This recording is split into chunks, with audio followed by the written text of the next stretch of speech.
Hey, and welcome back to How to Be Real, a place where we can be real in a world obsessed with fake. I am Tasha B. I am an actor, a writer, a creator, and just all around artiste that is trying to get into the holiday spirit. Trying. Trying. Yes. And I'm Tay. I'm a creative producer, lover of all things wellness, and your favorite local yogi. Yeah. And after we get that out the way, I say, how you doing, Tay? Girl, I am doing good. I'm doing good. Can't complain. I feel like was not expecting to be as having my hands full during the first part of December, but you know, and I don't want to. I'll be honest. I don't want to. I'm still working with my Gramps with his photography business. So every now and again, he's still hitting me up to do projects, and I have like 2 this week. And I just came back from New York, and I'm like, I kind of want to not. So I'm like, trying to, how sometimes, I don't know, does this ever happen to you where you're like, trying not to rush through your life, but sometimes you're like, I just can't wait for this to be over. Yeah.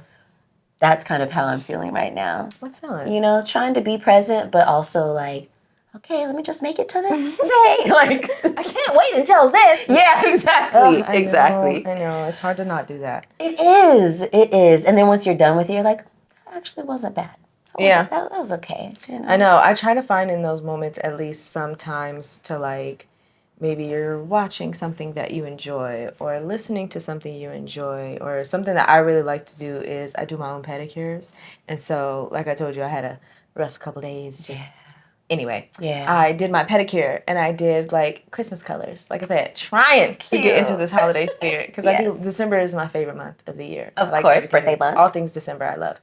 So I was like, I found like a cute darker shade of red and like a really cute shade of green. Just did like red and green. Do you have socks on right now? Yeah. Okay, I'm like, I didn't notice those toes. No, yeah. They're cute. And so I did my feet were like rough. It's so weird because I feel like in the summertime when your feet get rough, they say it's because of sandals. And I haven't been wearing sandals. I've been wearing socks. I've been moisturizing my feet and then putting socks on. And they were rough. Like, when you like go to put socks on and it gets stuck on your heel and you just feel the like as you put the sock on, you're like, oh my God. My feet are rough, but it could just be the coldest drying out my skin. I don't know. Yeah. So I had to do my thing. I was pumicing the heck. I heard that. But now my feet are smooth and my toes are cute. And I'm like, see, it's little stuff like that. When you're like wishing for this period to just hurry up and get over, you gotta create little pocket moments of like, well, that was cool. And that was nice. And I did my hair and my toes were nice. That's really good advice. Slow it down with some positive shit. Some shit you love. I'm gonna need to do that. Yeah. Slow it down with enjoyment. Find that. Find the enjoyment. Yes. Create that shit. Force the enjoyment. You will be happy. You will enjoy this moment. This one. Right.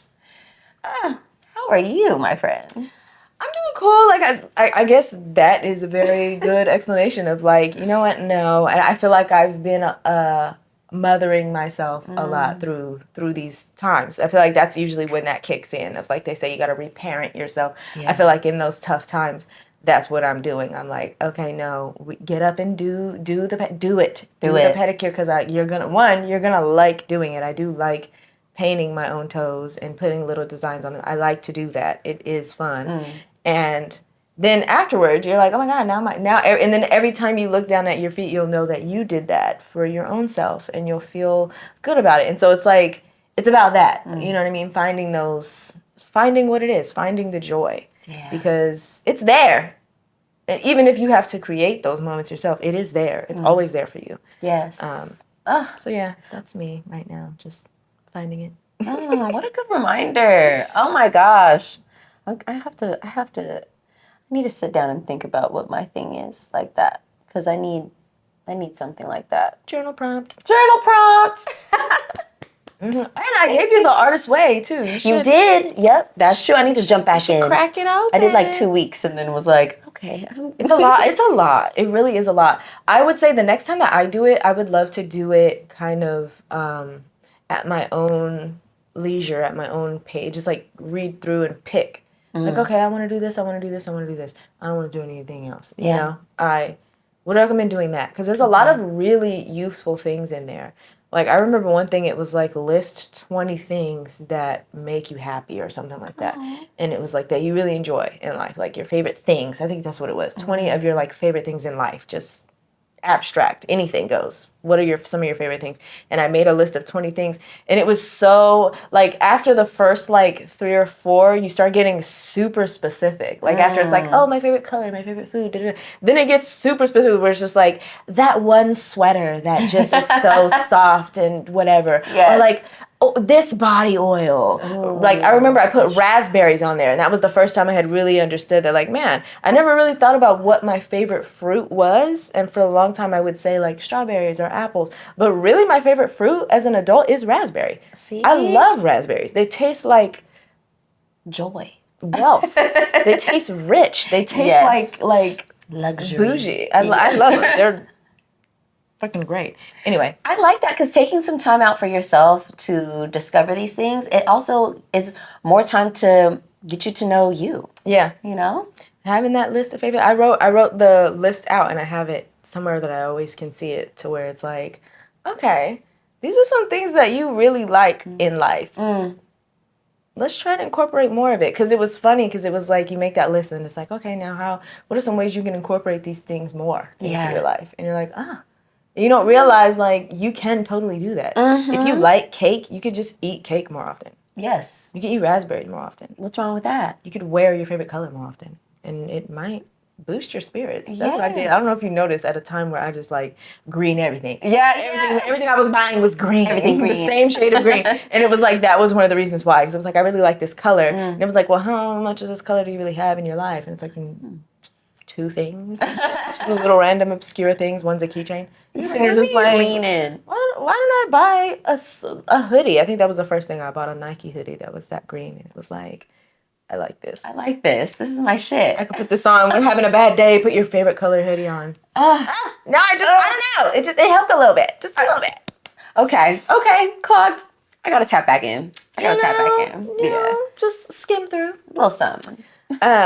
Shout out to The Artist Way. Shout out to Julia Cameron for writing that book. It's the gift that keeps on giving. But also shout out to Miss Jasmine Twitty. Come on. She is the youngest judge ever to be appointed or elected in the United States at 25 years old. Crazy. She is a summary court judge in South Carolina. And she actually doesn't have a law degree. She actually rose through the ranks to become this summary court judge on her own merit with dedication and persistence. So a summary court judge, from what the research we did, a summary court judge is going to do more smaller crimes. You're thinking like petty theft, maybe shoplifting, things like that. And so it is really important for her to be in these spaces as a Black woman. Hopefully she is somebody who aligns with her people.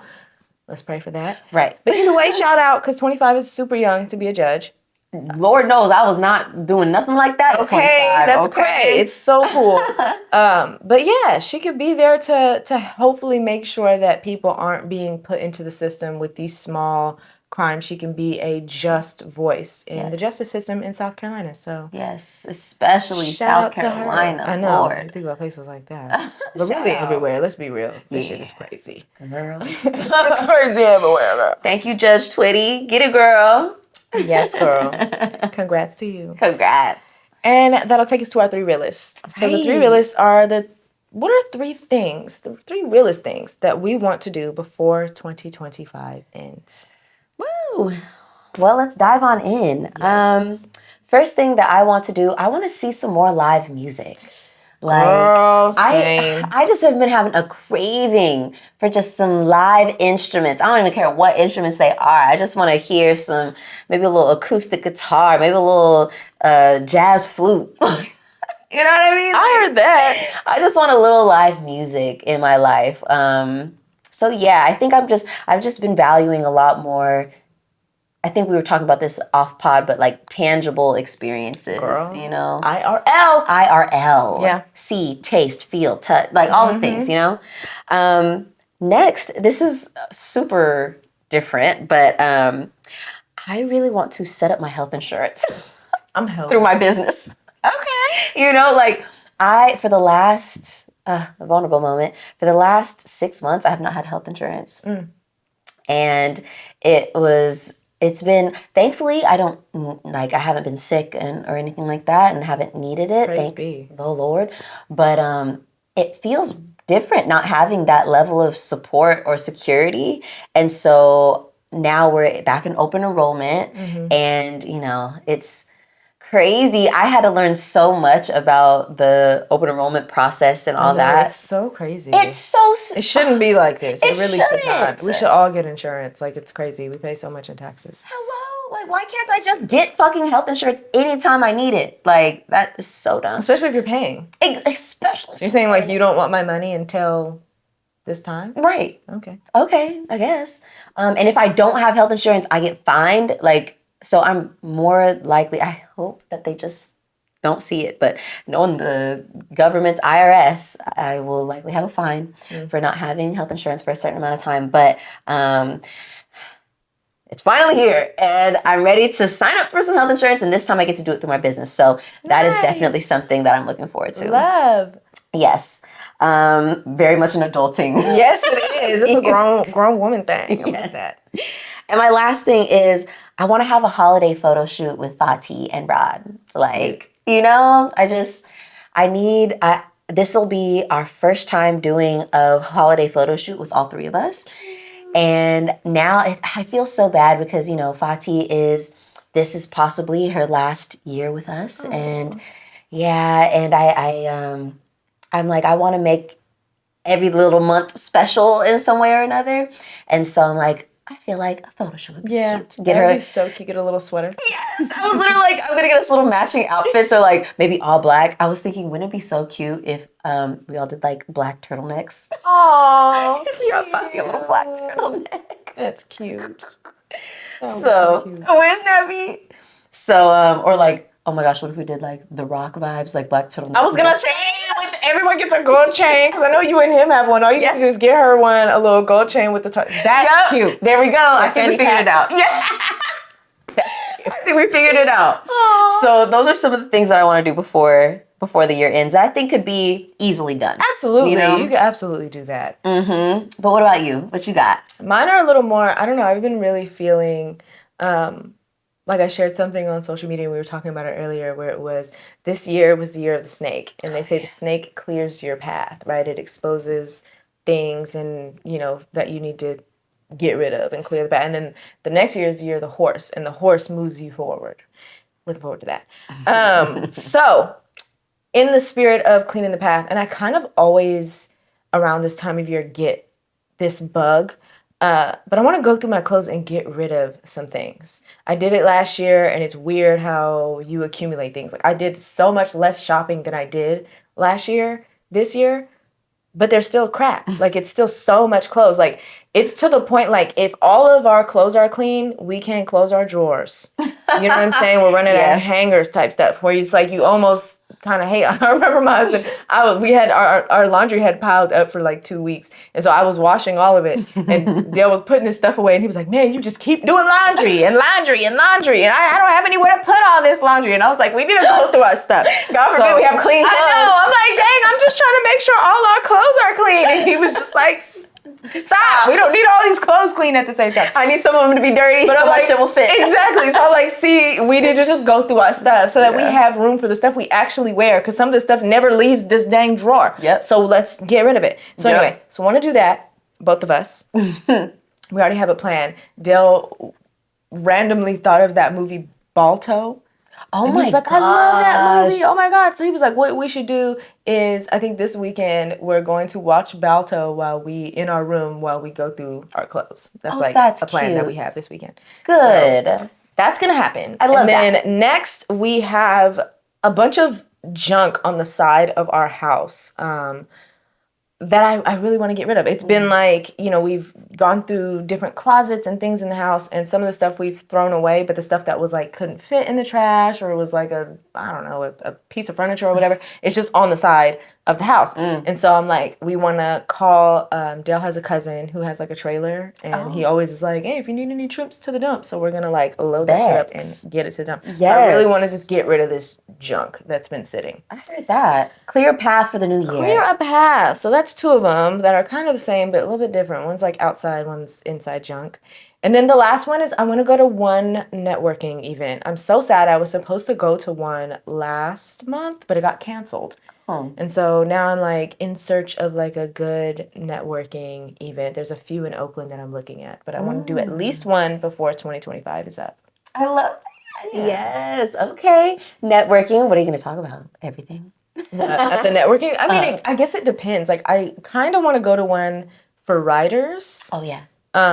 But obviously for actors, filmmakers, things like that, like I want to just go and, you know, just talk about maybe some of my goals for next year and, you know, my series, just stuff like that. So just, and meet people, honestly, like meet more people. Like you said, in real life, you're able to connect with people in a way that it's really hard to online. So that's a fact. That's a fact. Trying to get, and get out of my head a little bit. It's like in real life, because everything is so chronically online, in real life stuff, people are so nervous. People are so nervous. But when you go to the stuff alone, it kind of makes you have to like, I have to go talk to someone because what am I going to do? Just stand here all night like a damn NPC staring at the wall? Like I have to go up there. You got to do it. Yeah. That's what we're here for. So that's true. It does. It forces you out. It does. So yeah, the few times that I have gone by myself, it is like, nah, if you don't talk to nobody, what'd you come for? Just came here to look dumb? Just to observe, watch everyone do all the talking. Okay. Like, no. Talk to people. Yes. Anyway. Ooh. I'm going to do that again. Yes. Oh. All right. Cheers to us getting this shit done, girl. Yes, girl. Clink. Okay, so weekly reel. This is a little more fun. I'm actually really excited about this. Me too. This weekly reel is I'm a hater, but I'm onto something. Okay? These are like hot takes, but like honestly, I can make a case for this. And honestly, once I do, you might agree with me. You never know. You never know. So what you got? What's your first one, I'm going to start off a little bit light, but also I mean this with my whole chest. People who make themselves a good old plate, set up their light and their camera and sit down and talk while they eat to people. Why? Why? Who wants to see this? Are you a person that wants to watch somebody talk with their mouth full of jambalaya? You like that? And it's not an ASMR type video? No, it's just a random person like, I wanted to get on here and talk to y'all about, what do you think of my, it's like, ciao. Even if I wanted to hear what you were saying, no. I've literally started when those videos pop up, I say not interested. Like, you know, the 3 dots? Yes. Not interested. Hide this. I don't want to see it. Hide this. Why are you eating? Why are you eating? You could totally not eat while you make this video. You did not have, you could have ate and then made the video. You could have made the video and then ate. Why are you eating? Actively eating. I get maybe you get the idea for the video and the bowl could be there. Why are you eating? Why are you filming yourself talking while eating? What are we doing? Who raised these people? I cannot. I don't even like talking to people in real life when they're eating. If we're not both eating, if you're eating and I'm not eating, then why? I don't really want to. How about you finish your meal and then we continue this? I'm going to let you eat. Yeah.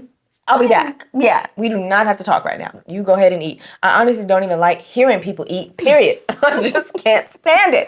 I can't even stand hearing myself eat. I don't like eat noises. It's nasty. It sounds like, I don't even know. It just sounds like it just sounds like.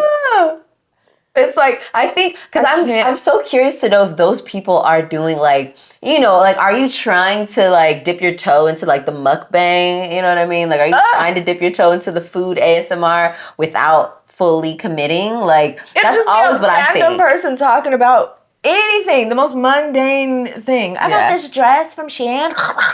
Why? I don't like you. Hide. I don't want to see it. Yeah. It's irrelevant. Yeah. I'm not gonna lie. That is kind of like, it's, especially if it's like you're not eating, Like there's this one guy, to me, sometimes I don't like when people are eating purposefully messy.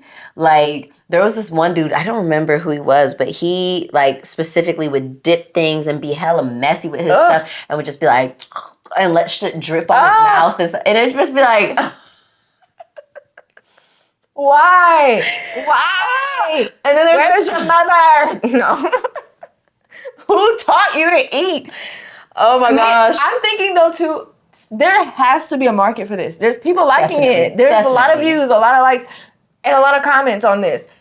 It's like rage bait, I think. Or maybe a fetish? Yeah. Fetish, like, oh, I want to see you dip that egg roll in that sweet and sour sauce. Make a mess. Like, is that a thing? Let it drip. It has to be. Let it drip down your chin with that sweet and sour sauce. Get it on your shirt. Like, do a bunch of stuff that just like, yeah. No. And then there's this one dude. He's a black man. I don't know if he's American or not, but he like chews the stuff. Like he'll eat a like a kebab and eat the stick. Like, or he'll have some crab. No, he's a real dude. He'll have some crab and eat the shell with it. Like, oh my god! And it's like, oh my gosh, is your throat good? Thank you, algorithm, for not putting that on my side. Because yeah, I feel like there's gotta be, I don't know, it's something in some people's brain. You know, everyone's brain is different. My brain is absolutely like, you're eating. Yeah. I don't even want to look at you. Yeah. Let alone hear you. Let alone see the food in your mouth as you're talking. Like that's, your point is not going to come across to me, so. I'm swiping. Dang, they're going to block you. No. No, you're like, not interested, bro. Like, get off my feed. I'm not interested in any of this, please. Yeah.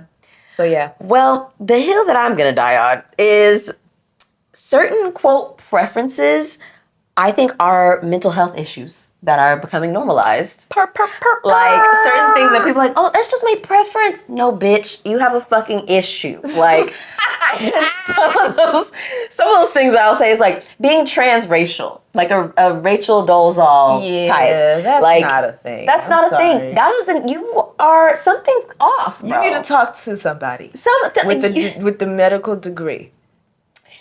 Something that also fits in that. Dating people who are super older or super younger. And I will say like 20 plus years fits in that category. If you are like, and I know this might, is cray. Look, and I will say my grandparents fall in that category. My granddad on my mom's side was like, I think exactly 20 years older than my grandma. And I know that I'm sure that some other people's grandparents could probably fit in with that.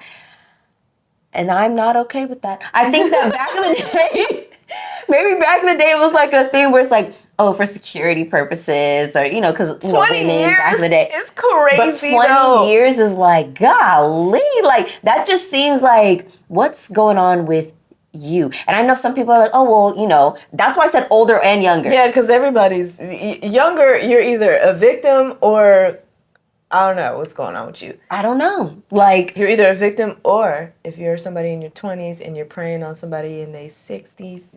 That's what I'm saying. If you're Nicole Smith, because that dude wasn't 60. He was like 80. In a wheelchair with a tube, and she was marrying him. Titties out. She said she really loved him. That's what I'm saying. I don't know, girl. And that's something happened though. Mental. There's something up there that's, you need to talk to a professional. Like, that's not just a preference. I just date old ass decrepit men. No. Or women. Like, no. There's an unresolved trauma there, or you're just trying to get some funds. Maybe you need a sponsor and that you're just sponsoring it, and that's fine. But don't say it's your preference, bitch. Yeah. Don't say it's your fucking preference, because it's not. You're looking for a come up. That's a come up.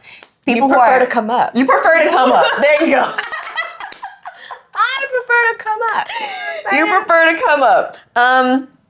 People who fucking marry an inanimate object, or like, oh no, I just prefer, or I'm gonna. The chatbot marry people. Yes. You're marrying an AI chat. Something's wrong. That's not a preference. You don't prefer technology over humans.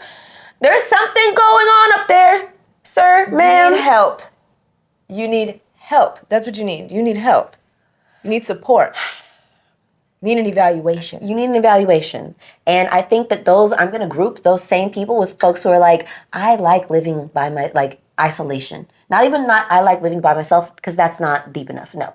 People who are like, I don't want to be around anyone. You know what I mean? You never leave the house. You never go nowhere. You don't talk to your friends. You don't have no friends. You ain't got no family. You're just like, no. Like, that's just my preference. No, something happens. Something happens. You need help. You need support. You need an evaluation. Yep. And I'm not a hater, but I'm on to something with that. Oh, you are on to something. Okay? I'm not hating on none of those people who like to do that shit. That's your, quote, preference. No. I'm on to the fact that you need to see a professional. Yeah. So. More people need to see professionals. Yeah. Damn near everybody. It should be a requirement to like graduate high school. You need to go see somebody, get an evaluation. How are you? What can we do to help you? Because we all need something. That should be just like how you need to have, you're forced to have fucking health insurance. You need to be forced to have a fucking talk to somebody at least twice a year. Yeah. How are you doing when it's cold outside? Especially when it's cold outside around the holidays. All people dark. Be not okay. Yeah. Around this time of year. Yeah. Shout out to you if you're not okay. It's okay to not be okay. No one's judging you. Bad bitches have bad days too. But it's not just a quirk, babe. Yeah. Take it seriously. Yes. Tend to it. Please. I will say, Ariana Grande and Cynthia Erivo, they have been weird since before the first Wicked came out. It's been weird. Now everyone sees it. I feel a little bit validated now because everyone's like, what the hell's going on with them?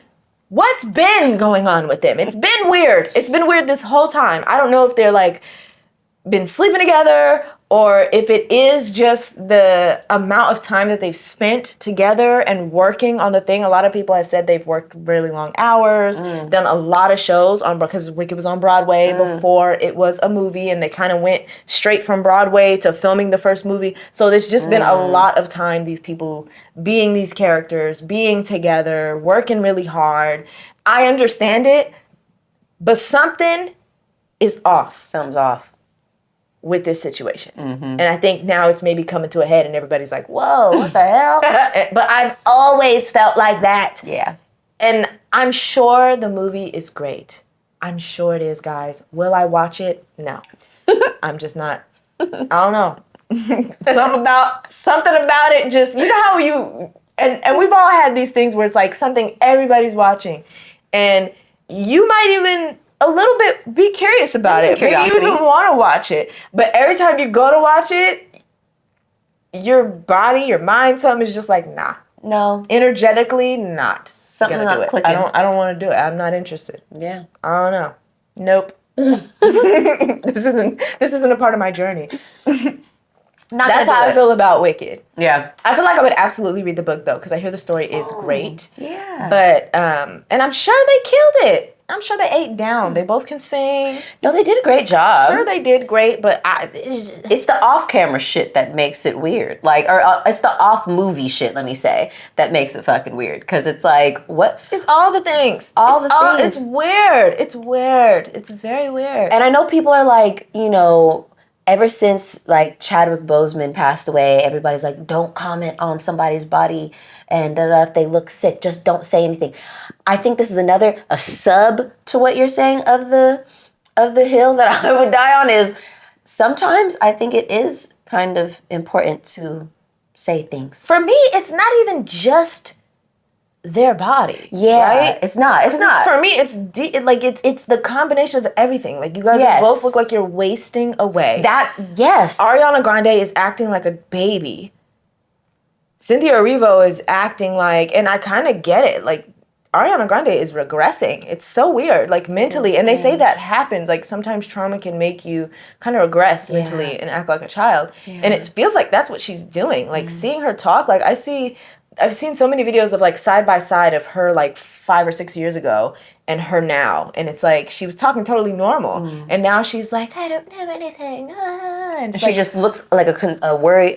She's paler. A face of worry on her face. She's pale. She's like super, super thin. And she's never been thick. But it's like even thinner than you've already always been. And now it is crossing over to like, are you okay type of thing. Cynthia also hella tiny. Michelle Yeoh hella tiny. Like everybody, all the main women on the movie, like just it, like you said, wasting away. It's not just a regular, in Hollywood, it's like you see women who lose weight crazy fast and you're like, okay, you lost weight for the role or whatever. Whatever it is. Whatever it is. Your diet, your activity, whatever it is, whatever. For me, it's more than just the body. It's like, it's everything going on at the same time. It just feels very much like, and then it's everywhere, right? Yep. These people are all over everywhere. I'm like, my algorithm is definitely not a lot of Wicked just because it's just not something I'm interested in. Yeah. So I don't interact with a lot of the stuff. But even on my timeline, there's just so much about them. And I just feel like whether you're talking positively about them or negatively about them, why are they being, I don't want to say shoved down our throats, but geez Louise, it's just so in our faces. Yeah. And it's so not normal. Like, you want me to feel like it's normal, but energetically something is off. Yeah. And it's weird. I think that's what it is. The energy is... It's just a weird energy. Mm-hmm. I'm not with it. I don't like it. Well, on that, the next one is, if you're not a licensed therapist, you shouldn't speak like you're an active fucking practicing therapist. Like, look, on this show, we say, we just have therapists. We're not therapists, right? We just... This is how to be real. We're being real. We're being real. We're speaking on our own experiences. We very much keep it super transparent. Hey, we are not professionals. We're just speaking on what the professional has told us and helped us work through and sharing our own experiences. Hopefully, from our experiences, you're able to pick up something. Take it or leave it, though. But if it don't apply, let it fly. let it fly. I don't know. That's just me. But if you are out here talking about, I used to be a therapist, but I'm no longer a licensed practicing therapist. Or I got my degree in psychology, but I am not a licensed practicing therapist. Shut the fuck up when it comes to talking about things that have to do with therapy. Like, okay, wait.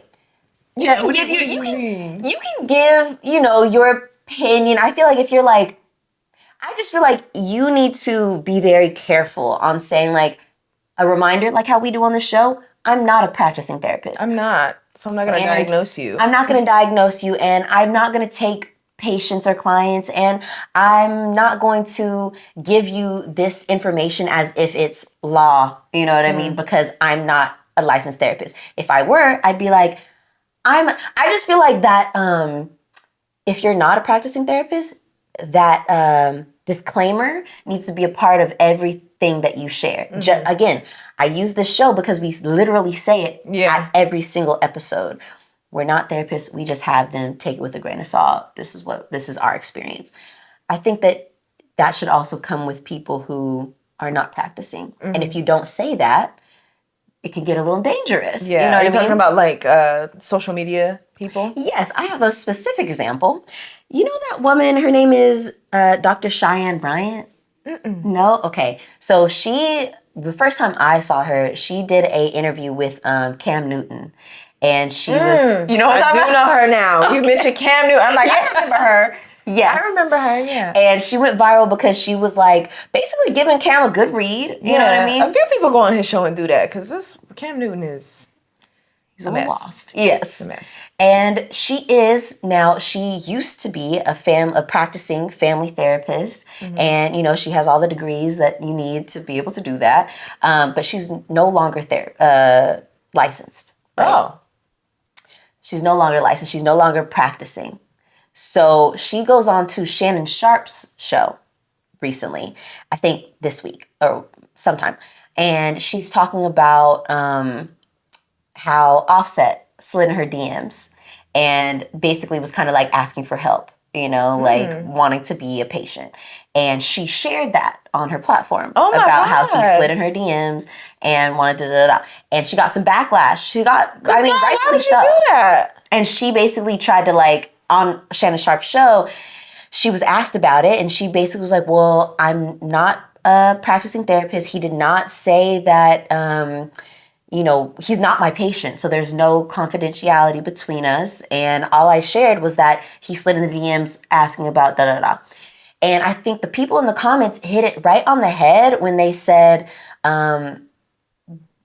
not everybody knows that, number one, that you're not a practicing therapist. You go around, Dr. Cheyenne Bryant, I'm da-da-da, woo-woo, and she says her little things. And you don't clearly state that you're not practicing. That's not something that you clearly say. Right, because why would he have reached out to be a patient if he thought you weren't practicing? Right. And so now, because you did that, it makes other Black men, Black men who already don't fully feel comfortable going to therapy and seeking out professionals, it makes them feel even less safe to ask for help because they think maybe that their shit's gonna be put on blast, like how you just did for fucking Offset. So it makes them feel less trustworthy. So, anywho, I just feel like if you're gonna do that, make sure that you have that disclaimer so that people aren't gonna fucking like become putty in your hands just to get switched the fuck around thinking that, oh shit, you done blew up my spot. You know what I mean? Also, you're not practicing and there's no like laws, but then there's also ethics, right? And ethically, you previously were a practicing, a family therapist, as you said. And I'm sure when it comes with therapy, there are many people who, get like a consultation with a therapist and then don't end up, going through with becoming a patient fully. And I feel like,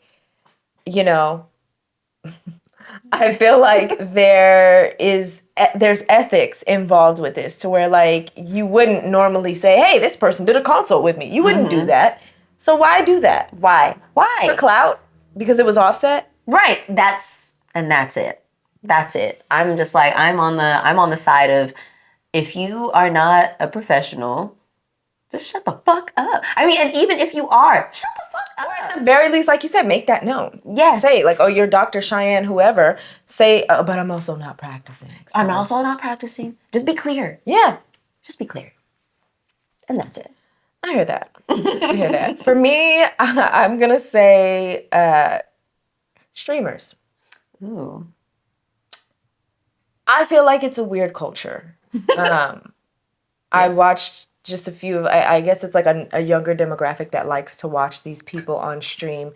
And a lot of them are doing, like, okay, somebody that's really popular is Kai Cenat. And he, at least the ones that I see, I don't know what he was doing before, but he'll do, like, sleepovers. He did a sleepover with Offset. He'll have Kevin Hart come over and sleep over. And there's all these other men, or other men is usually who's sleeping over, which makes sense, because why would a woman do that? But I don't understand what the pedestal that these people are being put on. You're sending these people money to go and do regular people things that you yourself could use that money to go out and do. Yeah. That's true. You're paying to watch the streamer go to the mall and go shopping, and you want him to buy a certain thing. Why don't you go buy that thing at the mall with your money that you're sending this person? Yeah. I just don't understand it. Like, I'm not hating. I mean, maybe I am hating. I just feel like, what are you doing? Like, It's so weird. It's very weird to me, streamers and influencers, where you'll see people, like I've seen certain influencers say like, oh, when people see them out, they like, I don't know, treat them like they're something. They scream and do all these things. And I'm just like, why? Why? Maybe it's because I'm older and the culture's changed a lot, and I've been there for this change from, people that we see on TV and people that we see on social media. And for me, I just feel like I've never felt like that. I've seen certain social media influencers in person before. I've never felt like, I've never felt like that. I've never felt like, oh my God, it's my favorite. Like, I feel like I feel like I just would not have that same reaction. But at the same time, I don't think I would, because if I seen like Tia, Tamara. Yeah. I'd be like, oh my gosh, hey, can I have a picture? Yeah. I would do that. But with a streamer or an influencer, it's just kind of like, I don't know. Maybe it's the age thing, but I don't get it. I don't understand. Why are these people on this pedestal? I mean, I don't understand why celebrities are on a pedestal either. Yeah. But like with this streamer and influencer stuff, I'm like, this is social media. Because you're like, this with person does artists. ads. What are we talking about? Yeah, because with like artists, with like actors and people, musicians, it's like your art, it moves me in one way or another. With streamers, like you said, it's like you're doing regular, everyday people things. Or maybe you're making people laugh, and I I don't keep people entertained, but they're it's paying like you money to sit in your room with another person and talk. Yeah. I don't know, man. Yeah. Hey, get your money, but also, what is this? What are we doing? What is our Yeah. culture becoming? Is it dying? Is that what it is? You know what to that, another little sub thing to that I'll feel like I'm not a huge fan of is that like I'd be feeling like, even though I do really enjoy that streaming or social media has opened the avenues for people to make their own way outside of the, corporate ladder or whatever, I still do feel like I think I don't want everybody to just be a social media personality. You know what I mean? I think that, there is definitely benefits of having folks who are in the corporate world or who are becoming doctors and lawyers. And, like, I think that having the traditional route is still important. I think so too. And I also feel like sometimes streaming allows you or makes you feel like you can do shortcuts. You know shortcuts what I mean? And like speak on things kind of similar to what you were saying, because there's a lot of streamers and even podcasters that are talking about stuff as if they are an expert, as spreading misinformation. Joe Rogan about stuff that you are not qualified. You talking about vaccines? You are not a doctor. You are not a scientist. You are not a chemist. You are unqualified to truly recommend anything when it comes to a vaccine. Yep. You need to be diverting your audience to somebody who knows what the hell they're talking about. And there's so many of these streamers doing that to where it's just like you get to this point and now like somebody that, is funny, admittedly, you're making people laugh, Drewski, but now there's this like could have been record situation where now you're pretty much just using everybody else for your content. And these people come in, they do these auditions, they get clowned, they get roasted, whatever the case may be. That should be funny. And and it is funny, but it's also like you made this person famous, and what really is it? What it really is it about Drewski? Just he's funny and he's weird looking? And is that what we're doing? Like, I don't know. I just feel like there's gotta be I don't know, man. And honestly, there's gotta be some type of qualification. I feel like there's like we need like it's like okay, there's one thing like the Drewskis. Okay, Drewski is Drewski, and let's say This nigga is like, not a musician. He is not. No, and it's like why are you doing a record company? It's like okay, you're a comedian, and that's what you're doing. But it's like is he though? I just feel like there's too many. How many is too many? You know what I mean? How many of them is too many of them? Like how many Drewskis do we fucking need? How many Kai Cenats do we fucking need? I feel like if you're gonna be a comedian, I don't know. Be a comedian then. Tell jokes. I feel like you're not a comedian if somebody walks up and you're like, damn, you're hella fat. Meanwhile, you're sitting there hella fat. Damn, you're hella ugly. Meanwhile, you're sitting there hella ugly. Yeah. Like, I feel like Drewski is like, write you a set, get on stage, and tell some jokes if you're gonna be a comedian. If not,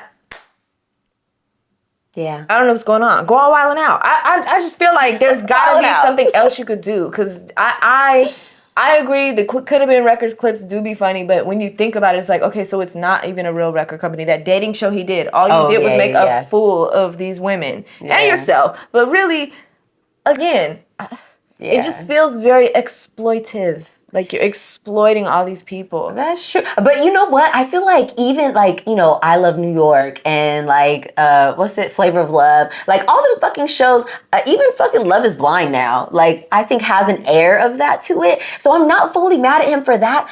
And because Drewski has been around for a long time, he's put in his time.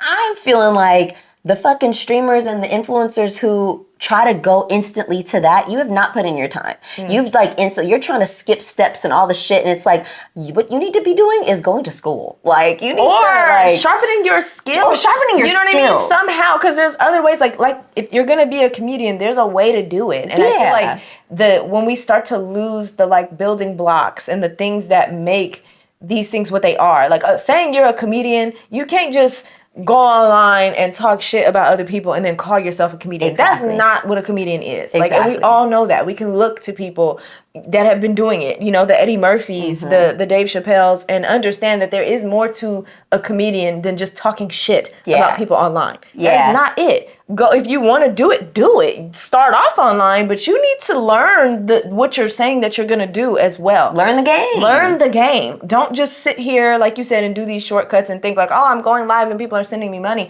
Okay, but what are you offering to this to the culture? Like, what is it that you're really doing? Because all of this feels so empty. Like, it just really feels like cash grab after cash grab, and everybody wants a brand deal, and that's what you want to do. You're striving for a brand deal. But what are you offering these people that are liking, commenting, viewing, sending you money? What is it that you're really offering? And I get it. Nobody really cares, and I feel like that's for me what's that's the emptiness, right? It's like all you care about is money, and there really is no end game here. It really isn't like an art for you. It isn't a passion for you. It really is just, let me do this so I can make some money. Let me shuck and jive so I can, stand next to Steph Curry and say some dumb stuff on a commercial. Like, I don't understand. Yeah.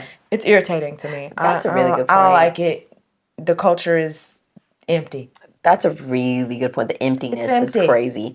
Okay, well, my next thing is, I think that giving a 30-day notice before you quit your job is too much. 30 days? I thought it was 2 weeks. That too. That's also too much. Like, 30 days, back when I was in the corporate world, it was a 30-day notice. That's nuts. And, but also 2 week is also there too. Yeah. Either one. Both of them. Too much. I 2 feel weeks, like 30 days. I never did any of that. I was just like, once I'm gone, I'm gone. I can count on my hands how many times I gave a 30 or a 2 week. Like, I'm usually, once I take all my sick days, I ain't coming back. I'm done. Like, and I feel like in the corporate world or whatever world that requires that, it just feels like it's too much. It's definitely more so of a nice to have than a must have. Yeah. In my opinion. Somebody really valued their position. If they do that. Yes. Because you know what's going to end up happening, that you're going to end up training your replacement. Yeah. And if you're quitting this job because this job doesn't value you, the last thing you want to do is train your replacement for these people and make it any easier for them. F you. F you. I'm gone. I'm done. Like, I never understood that. Like, even like the last job that I gave them a 30-day notice because I had been there for some years. I respected the people who I worked with, and I was like, although I'm feeling burnt out and, it's time for me to move on, I will, help find the right person for the job. You know what I mean? But like you mentioned, if it's not one of them, why? Why am I doing this? Why am I doing this? Like, that just feels like way too much. And I've been on the, on the gossiping ear side of a corporate situation, 9-to-5 situation where people are talking shit about somebody who quit and dipped. You know what I mean? Knowing that I had my fair share of quit and dips. But I've been on the listening ear of somebody being like, oh, I can't believe she just, she just didn't show up, or, she just, moved on. And I was always on the side of like, well, what else do we want from this person, I just never understood that. And I feel like nobody should be shamed for needing to leave or wanting to leave and get the fuck out. Like, I have been on the side where I can remember one specific time where I was at my last agency job where somebody did do that. And they were on my team and they left. And I remember being like, wow, I did feel a little bit of that karmic loop coming back around where I was like, dang, so this is how it felt. This is how it feels when somebody just leaves without saying anything, and feeling like I wish you would have gave me at least one day, at least just so I can wrap my mind around the fact that I'm going to need to absolve all of your, absorb all of the work that you just were doing. And feeling that way of like, damn, that sucked, you know? And if you did give me 2 weeks, whew, that would have been way better. Right. But also because I had been there, understanding like, hey, I'm giving you grace. I'm not about to shit talk you. When you're done, you're done. And I feel like for me in those times of just like, I can't do it. I'm done with this. Yeah. You get to that point and you're like, okay, at this point, I don't even care. I don't even honestly, if you, Yeah. Who cares? So... Once you're done, you're done. Yeah, I just feel like that should not be the norm. Like that we shouldn't. I feel like 30 days is like cray. I feel like, but it also depends on the nature of the work that you're doing, how your relationship with the job. Because some people don't leave jobs because they hate the job. Yeah. Some people leave the job because they're moving or whatever the case may be. There's other reasons. True. And so it is something to where it's like, yeah, if you have respect for the people you work with and you know that, okay, let these people know at least. Like core peeps. Yeah, the core, my direct supervisor, unless Yeah. you don't like that person, and that's why you quitting. Because sometimes that's your get back of just like, you guys have been mistreating me and overloading me and underpaying me, and I'm going to give you the bird, flip you the bird by saying, you know what, figure it out without me. Yep. Because you don't value me. No. Since what I'm doing isn't valuable, I'll just stop. No, and I got a new job. Exactly. And y'all can figure it out. And do I think it's the most mature thing to do, dip without saying anything?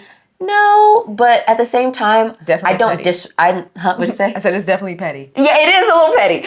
But at the same time, I'm not like a full hater on it. You know what I mean? Like, I'm like, okay, yeah, had to do what you had to do. Yeah. So, Lord knows. But you are a hater of the 30-day yes notice. I am. It's too much. Too much. 30 days and also 2 weeks. I feel like 3 days, if you give me 3 days, you can get something figured out in 3 days, especially if somebody needs to leave. But I'm also on the side of the worker because I've been there many times where I've been like, gotta go. It's too much. You're lucky if you ever hear from me again, just mail me that check. Make sure you mail it. If you'll hear from me if you don't mail the check. Yes, absolutely. Then you'll hear, hey, what's going on? What happened? that check. Okay, so my last one is my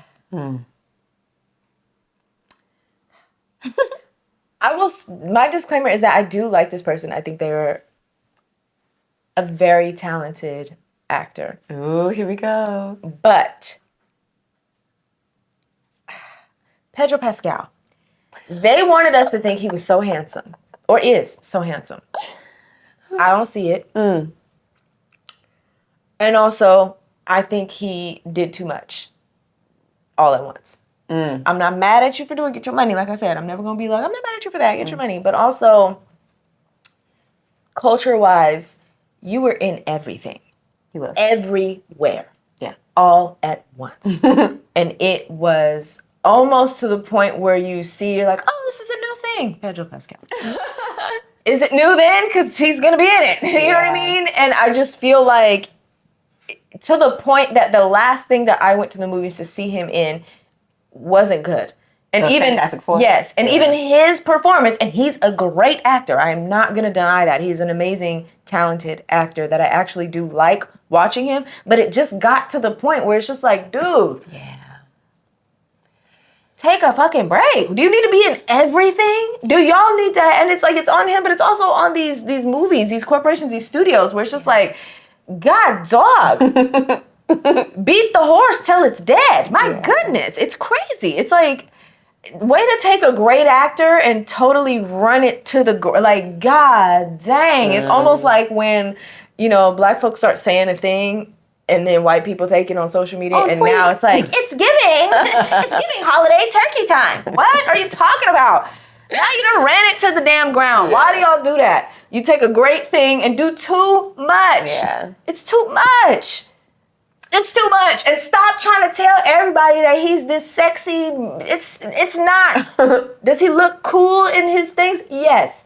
Is he the most handsome man? Stop it. Y'all doing everything. Not only is he in everything, he's also sexiest man, and he's over here, heartthrob this, clip that. Ugh. And you know what's cold is I highly doubt that, like, the way that Pedro Pascal comes off, it doesn't come off as if he thinks he's the sexiest No, man I and all remember seeing that clips shit of him being like, yeah, I guess. Yeah, like- who knows? Probably his now got to his head. I mean, it gets mine. If I was him, I'm like, damn, they think I'm the best bitch ever? Oh my God. Well, I guess I am. It's great.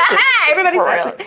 I mean, I'm not, it's not a personal thing with him, but it is just like I do think, because he spoke up for Palestine, and he is getting hate for that. The LGBTQ plus community. He said something about? Oh, he's constantly, because his sister's positively. trans. Yeah. Okay, so I was like, wait, what? Yeah, he's in trouble like that. But I think because he spoke up for Palestine, and he is kind of, his like politics are on the right side of history in my book. Yeah. I think Hollywood is hating on him now. But for me, and this sounds messed up because personally I have nothing against him. And I think he's awesome. He should work. He's really talented. He earned his spot. Yeah. But I think I am enjoying a reprieve from him being in every fucking thing that comes out. Every show, every movie, he's in it. And I remember just being like, how? How is he doing all of this? How? When does this man sleep? He didn't for like 5 years. I'm sure so he did many not things sleep. like that takes so much time. I'm like, he had to have somebody else playing all the Mandalorian, and he just did the voice. There's no way, bro, that you were doing all of this stuff. Yeah. So anyway, enjoying the break from him. Yeah, is all I'm gonna say. I am enjoying it. It was too much. That's a good point. The Hollywood machine could become a little. Like, it's like, oh, people like you. Everything. Yes. Everything. I feel like they're still doing it with Kevin Hart, and I really wish they would stop. He is everywhere in every freaking commercial, and I'm like, man, if only y'all knew. I guess let us know in the comments if you feel like this. That makes me not want to buy your stuff. Yeah, it's like I need a break. Kevin Hart. I just need a break. It's old. The shtick. It's the same shtick. It's been the same shtick for almost 20 years now. Did you watch his new stand-up? I did. It was pretty fun. I liked how he was talking about his age. He kind of switched up his comments a little. But me and Del noticed, we watched somebody else's, like a lesser-known comics stand-up before. It had came out way before this one. And he told a gas station dick pill joke. Oh. And Kevin Hart told it in his special. Ooh. And I was like, I told you, I was like, you think he stole that joke? Because comedians, they be stealing jokes, especially like a more known actor or comedian or whatever is going to go watch other younger comedians and steal their jokes and tell them on a bigger stage. And no one's ever going to know. And it's going to make it seem like it's your joke. Ooh. And so I'm like, I wonder, did he borrow that joke from that guy? And the original guy's joke was way funnier than Kevin Hart's. So anyway, I'm saying that to say, I don't know, Kevin, I mean, hey, the white people love it, I guess. Yeah, they do. I'm just not. It's been tired. I'm tired. Just tired. Okay, I'm trying to decide. I have like 2 options for what I would share, but I think I'm gonna go with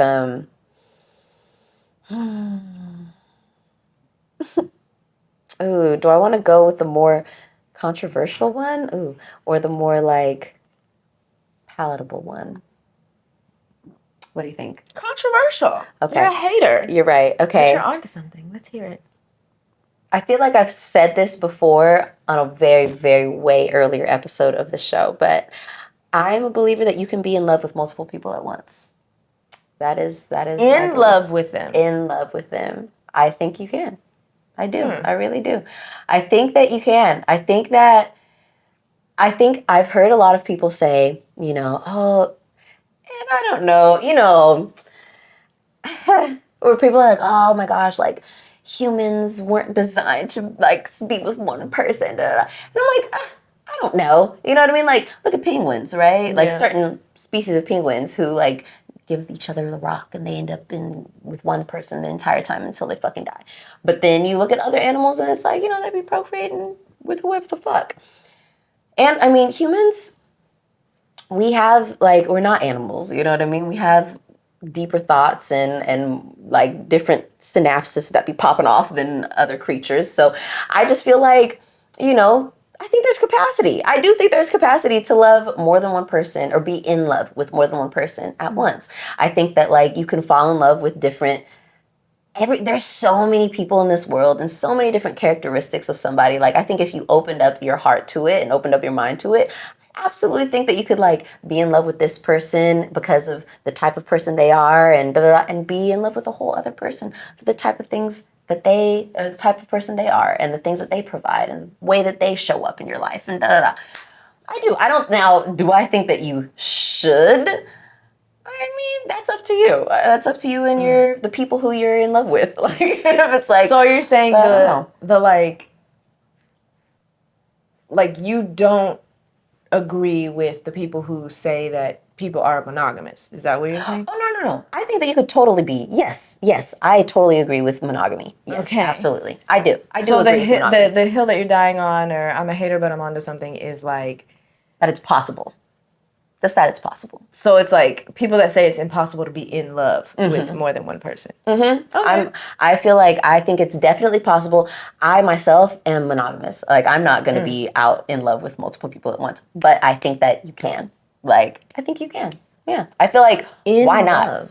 I just feel like, why not? Like, I feel like, definitely why not? I don't know. I just feel like in love is something, probably means something different to everybody. But in love is, for me, it's like, it's more like involved. It's very much like we're seeing each other every day, and and hey, if you could do that with multiple people, right? That's crazy. You got a lot of capacity, honey. I think that sounds like, because I think if you like, let's say if we were in your heart, everything big. I think so, but I think like we have so much that we don't like.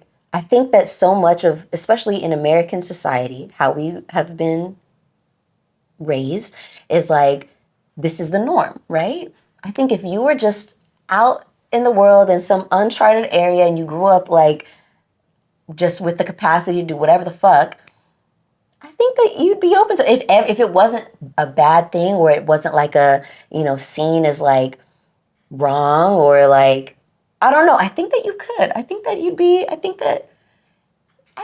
it work. I think you can make it happen. Yeah. And everybody would be happy. For me, it's not so much about it being wrong. I think for me, it's about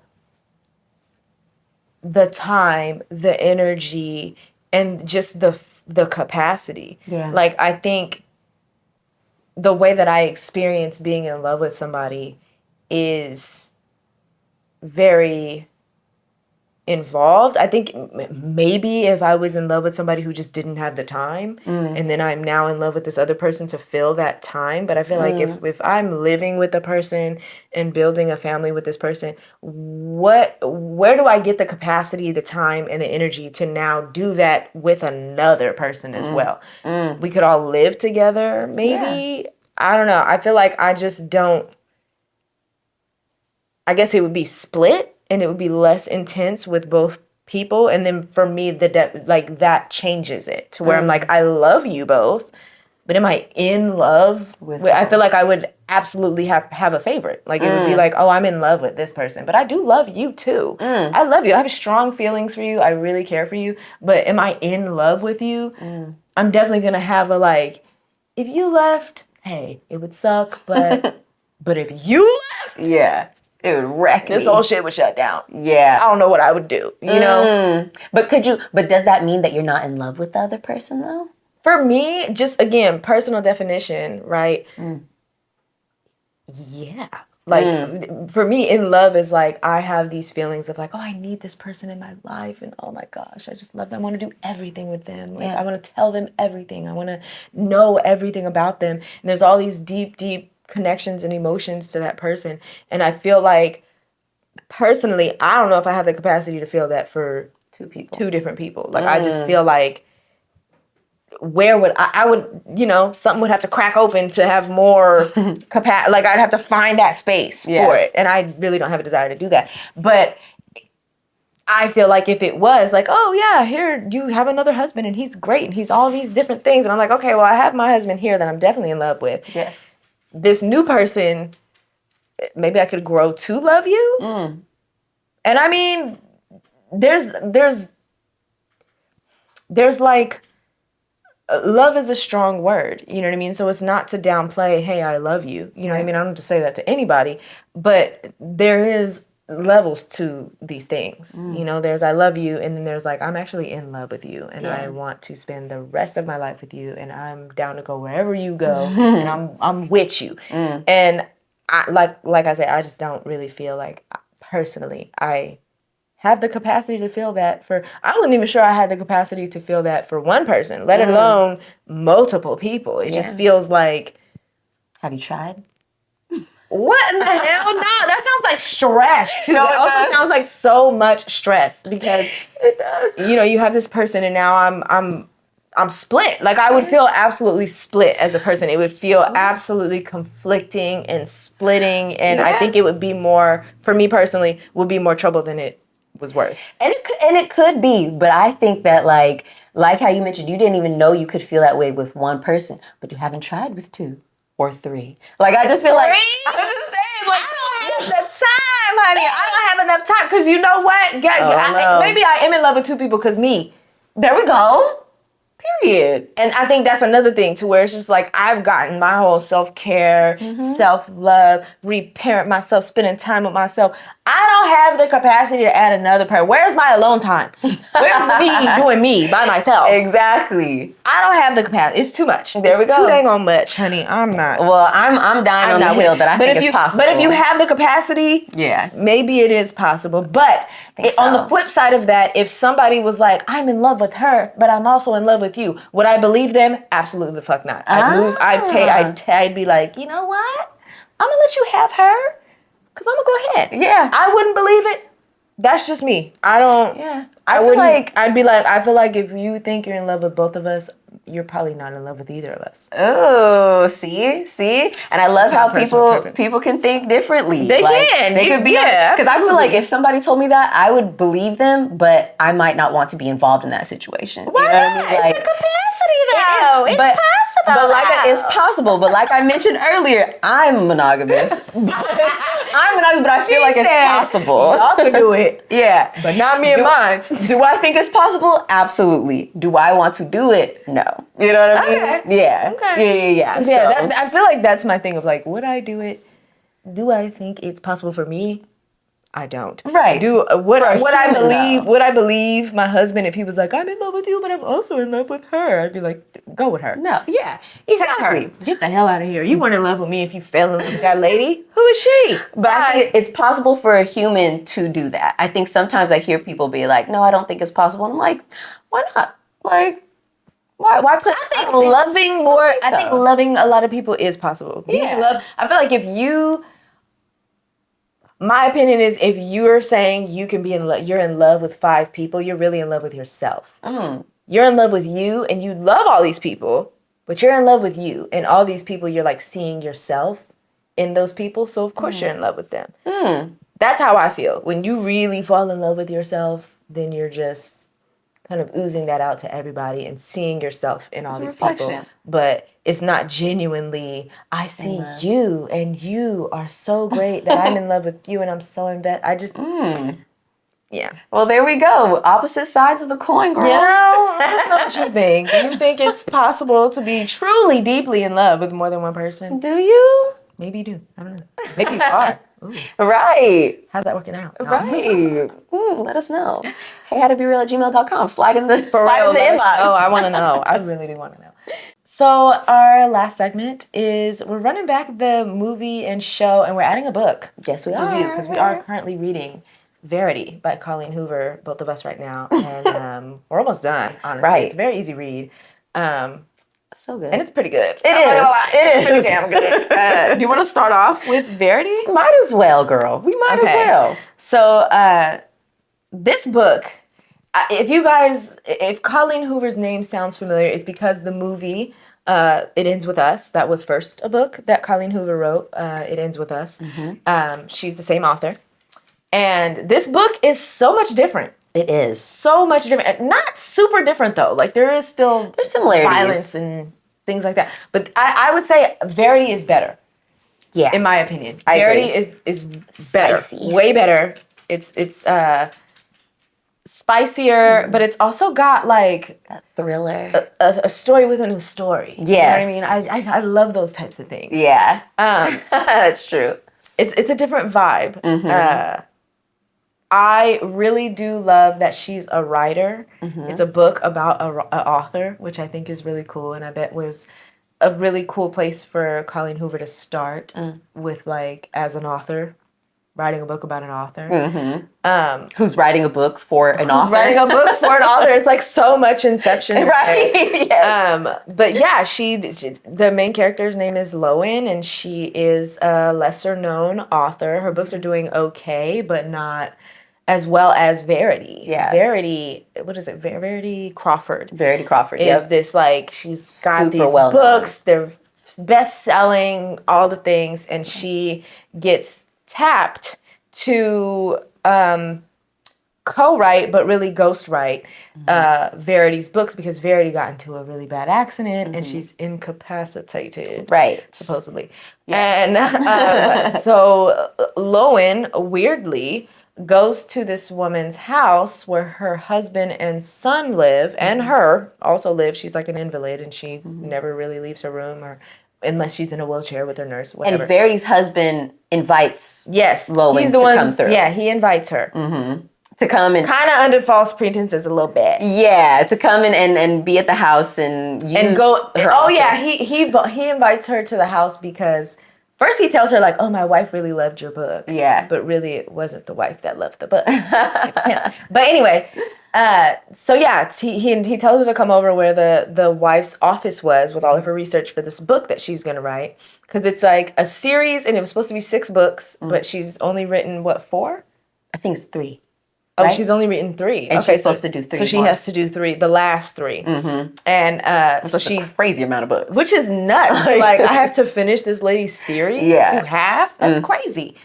But she gets $500,000. She signs a deal to do that. And she does it under a pen name because she doesn't want to be that famous. Yeah. But, yeah, where we are right now is... Oh, girl, is that... Wait. Oh. Spoilers. Spoiler alert. Yes, spoiler If you have alert. not read Verity, you are about to enter spoiler zone. Yes. Okay. So she gets to this house and man, first of all, is Verity really incapacitated? They say that she has like the mind of a newborn, so she can't move her body and that's why. Nothing's wrong physically with her body.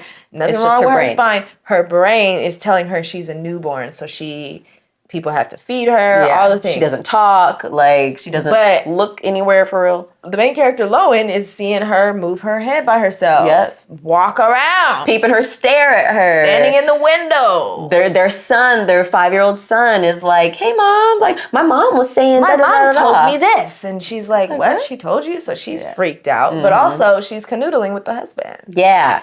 And also too, Verity and her husband, Jeremy, had 2 daughters who died. Twins Who died. And separate incidents. And now she herself got into a really bad car accident and is supposed to be incapacitated. So, like, Lowen's agent is like, "Are you sure you want to go safe there? being at the house with this man with all this tragedy around him? Right. What if he's behind some of this shit?" And Lowen's mom also just died from cancer, and so she's also going through her own tragic grieving process. Yeah, and they really meet in a crazy way in the beginning of the book. She witnesses a person get run over by a truck tragically. Yes, his head gets run over by a tire. Oh my God. Literally like the she has first blood paragraph. on her face. She gets blood splattered all over her outfit, and Jeremy gives her his shirt. That's how they meet. And come to find out, right? Right? And come to find out, he's the person who she's meeting with after this tragic fucking accident they witnessed together.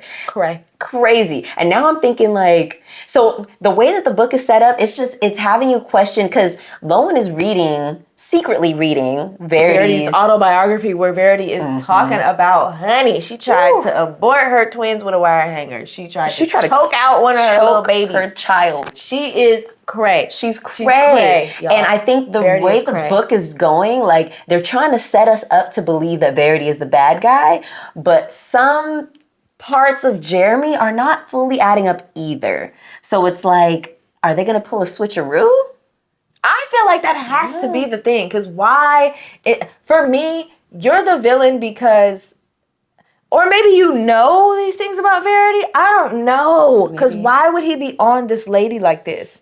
Because he's like, he's playing dumb a little bit to me. Like, he's real tiptoeing into, I know, I read further than you, and there's something I want to say, but I'm like, I can't say it because you need, it's a major thing to where I'm like, what? Oh my gosh, okay, I can't. Wait, what? I have to catch up. Okay. I have to catch up. So, anywho, so far, what would we rate the book? Like, out of 5 stars?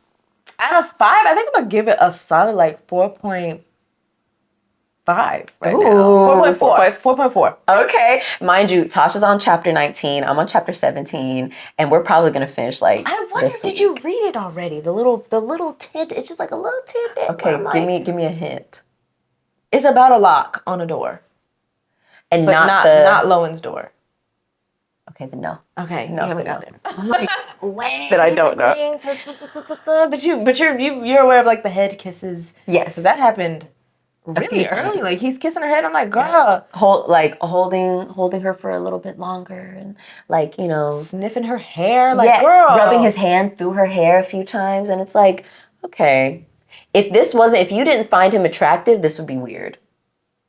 But because you find him attractive, And it would you're be like, oh. borderline, like, you'd be upset. Because this man is married and his wife is incapacitated in this house. Literally. And I'm writing her book. Literally. So. But yeah, she's reading the autobiography and she don't like Verity because of what she's reading. And that's why she can disrespect her the way she is. Because like the lady or not, you're disrespectful. Yeah, you are. For doing what you're doing with her wife. Absolutely. And being all in her son's face. For sure. It's disrespectful. For sure. And you're disrespectful reading my fucking autobiography that's not released. Like, you're all up in my business. All up in my business. Oh, she is wrong. She's wrong. Like, everybody in that house is wrong. Everybody is wrong. Except for the baby. The baby's not wrong. I think I'm also going to give it a solid, I agree with that rating. 4.4. Yeah. So we'll see how it ends. Right. Because, I'm saying, have you ever been reading a book and you're like, this is great. And then it ends and you're like, this sucks. Why did you end it like this? Boo. Yeah. Ew. It changed the whole rating. Yeah. So now it's a 1. No. Right. We'll get back to y'all on the next episode of how it goes, because we'll definitely be done. Yeah. Next episode. I feel like we got I think there's 25 chapters. Oh, girl. Yeah. And probably I'm dang near on 20. I could be on 20 by probably Saturday. Right. I could by probably the end be of done. this week, we'll be done with the book. Yeah. So we'll let y'all know how it go. What should happen to next? I want to talk about this Diddy documentary, y'all. Let's do we it. got to talk about it. Diddy, the Reckoning. Crazy. You think he had Tupac killed? I think he had a large part to play. Him and Biggie. Absolutely. Absolutely. You put a hit out on him. Yeah. Yeah.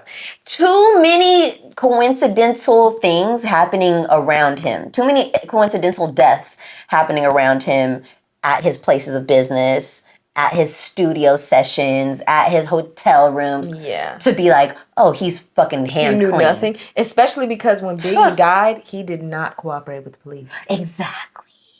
Because why not? I thought you and Biggie was best friends. Besties. If somebody hurt my best friend, I'm talking to I'm going to tell you every single I'm never going to be having a list of suspects. You should really look at this person because she had an issue. I don't know why. But something didn't add up. Talk to her. She might want to hurt her. Somebody in the documentary was saying like, oh, he didn't want to do that because if you open that door, you're going to open the Tupac door. Yep. And he had a part to play with that because of his relationship with, was it the Crips? Yep. Was it the Crips? I think it was the Crips. Okay, right? Yeah. His relationship with the Crips in LA. Yep. Like paying fucking $1 million and shit like that. It's like, bro. And even bruh, who was in prison, who's still alive, who told the story. I forget his name right now, but Keefy D? There we go. Yeah. And who told the whole story and then try to take it back, like renege on it, like, oh, I said this, I only admitted this under duress. Like, shut the fuck. They say there's a case and he's about in 2026, there's a case for Keefy D to be charged with the murder of Tupac. And that's upcoming next year. See? And so, with hopes, there's proof. And Diddy could go down for that. Because if you had anything to do with it, that's cold. And then the whole way he handled Biggie's death. Dancing on stage like that is crazy. His little shoulder. He was spinning around. It was so... And he came out like that. Yeah, he did. Like, he didn't work up to that. He came out dancing and spinning. Full force. Full force. Like, somebody on Threads was saying, like, that watching Diddy's documentary was a really good example of what they call, like, destination swapping or something? Destiny swapping. Swapping, thank you. And it was like every single person who he affected negatively, he like looked at them and like wanted a part of their life, wanted to be where they were or had some kind of like yearning to be that. Yep. And got it. But then that person would disappear, die. Homeless, all these different things. Yeah, it's really sad. I know specifically the dude, his name is Kirk Burroughs, the dude who owned 25% of Bad Boy. He killed that. The way that he was saying that And he didn't say it until the end. And I remember Dell and I were watching it, and it was like, I remember thinking, like, I bet you Diddy sexually assaulted this man. Because he told a story about how, I guess, there was some lady in Diddy's office that was, like, giving him head. And he paged this man. He paged Kirk Burroughs to come to his office. Like, I need you to come right now. Yeah. And dude comes, and the lady's giving him head. He walks in there, and he's like, what did you need? And he's like, oh, nothing. Like, you just wanted me to see this? What is going on? I don't know what's happening. Yeah. But Diddy ends up, like, this dude does, like, the books for Bad Boy. He's the guy that's in charge of keeping the business afloat, paperwork-wise. And he's the only reason why Diddy was able to get to the point he's at. The only reason why. And at some point, his 25% share of Bad Boy Records, Diddy strong arms him. He said he comes in the office with a bat. With a bat. Ready to hit him and says, like, you need to... Stands over him. Yes, you need to give me your shares. And he gives the shares, and dude is like, people are asking me, like, why I would do that, but I believed in the company, and I liked what they were doing for the culture, and I still wanted to work there, and I wanted to be in good graces with him, and all these things. And Diddy said, I'll give it back to you. Why would this man give it back to you? What? Why would he give it back to you? And so he gives it to Diddy, and of course never gets it back. No. And ends up homeless and struggling. And also, on top of all that, Diddy blackballed him as well. Because he couldn't even get another job in the industry that he had spent so much time and energy in. It's so crazy. I had never heard that man's name till that documentary. Okay, like I had this documentary. No idea that there was a co-founder to Bad Boy Entertainment. Like I had zero clue. And I'm like, damn, you were really there for a lot of the growth of Bad Boy. You were there from day one. Like that's sick. And the stuff that he had to say where he was like, yeah, Biggie was supposed to get this Rolling Stones cover, and Diddy told me to call Rolling Stone and said, no, it's not going to be Biggie, it's going to be Diddy. And lo and behold, bless you, lo and behold, that Rolling Stone cover came out after Biggie died. Yep, with Diddy looking just... And I'm just... Throughout the whole series, we're seeing these throwback images of Diddy, and I'm like, yo, he has looked crazy the entire time. The eyes, like, he just looked insane the entire time. Like, there was something, like how we were talking about earlier, like, preferences and shit like that. No, mental health. Yes, mental and then just like health, the energy being, like, energetically, you can look at somebody, especially in their eyes, and be like, something is off energetically. And we've all encountered a person like that, where whether it was a date or somebody you knew at work, where you just like, for whatever reason, you spoke to them and was like, ooh, I don't really like them. And maybe the conversation wasn't even all that. The conversation could have just been, how long have you worked here? Oh, da, da, da. But you walk away feeling like, I don't ever want to really talk to them again. That vibe was weird. Weird as fuck. Like, he is the perfect example of somebody who's willing to do whatever they have to do to be on top. To me, I don't even think it's just somebody that's willing to do whatever. I think he encountered those people. You think about like making the band with Danity Kane and all these things. Like, these are people who are willing to do whatever it takes. And he's the person that wants to do terrible things to get to where he wants to go. Because there is, when you say do whatever it takes, there's good and bad that come with that. Yeah. You know what I'm saying? Yeah. There's positive things you can do as well. That's true. But he wanted to do the negative thing. Like, he wants to hurt people. He wants to manipulate people. He wants, because, you get to this point, you have all this money, you have all this influence, you have all this power. There's no reason why you should be drugging people and tricking them into sleeping with you.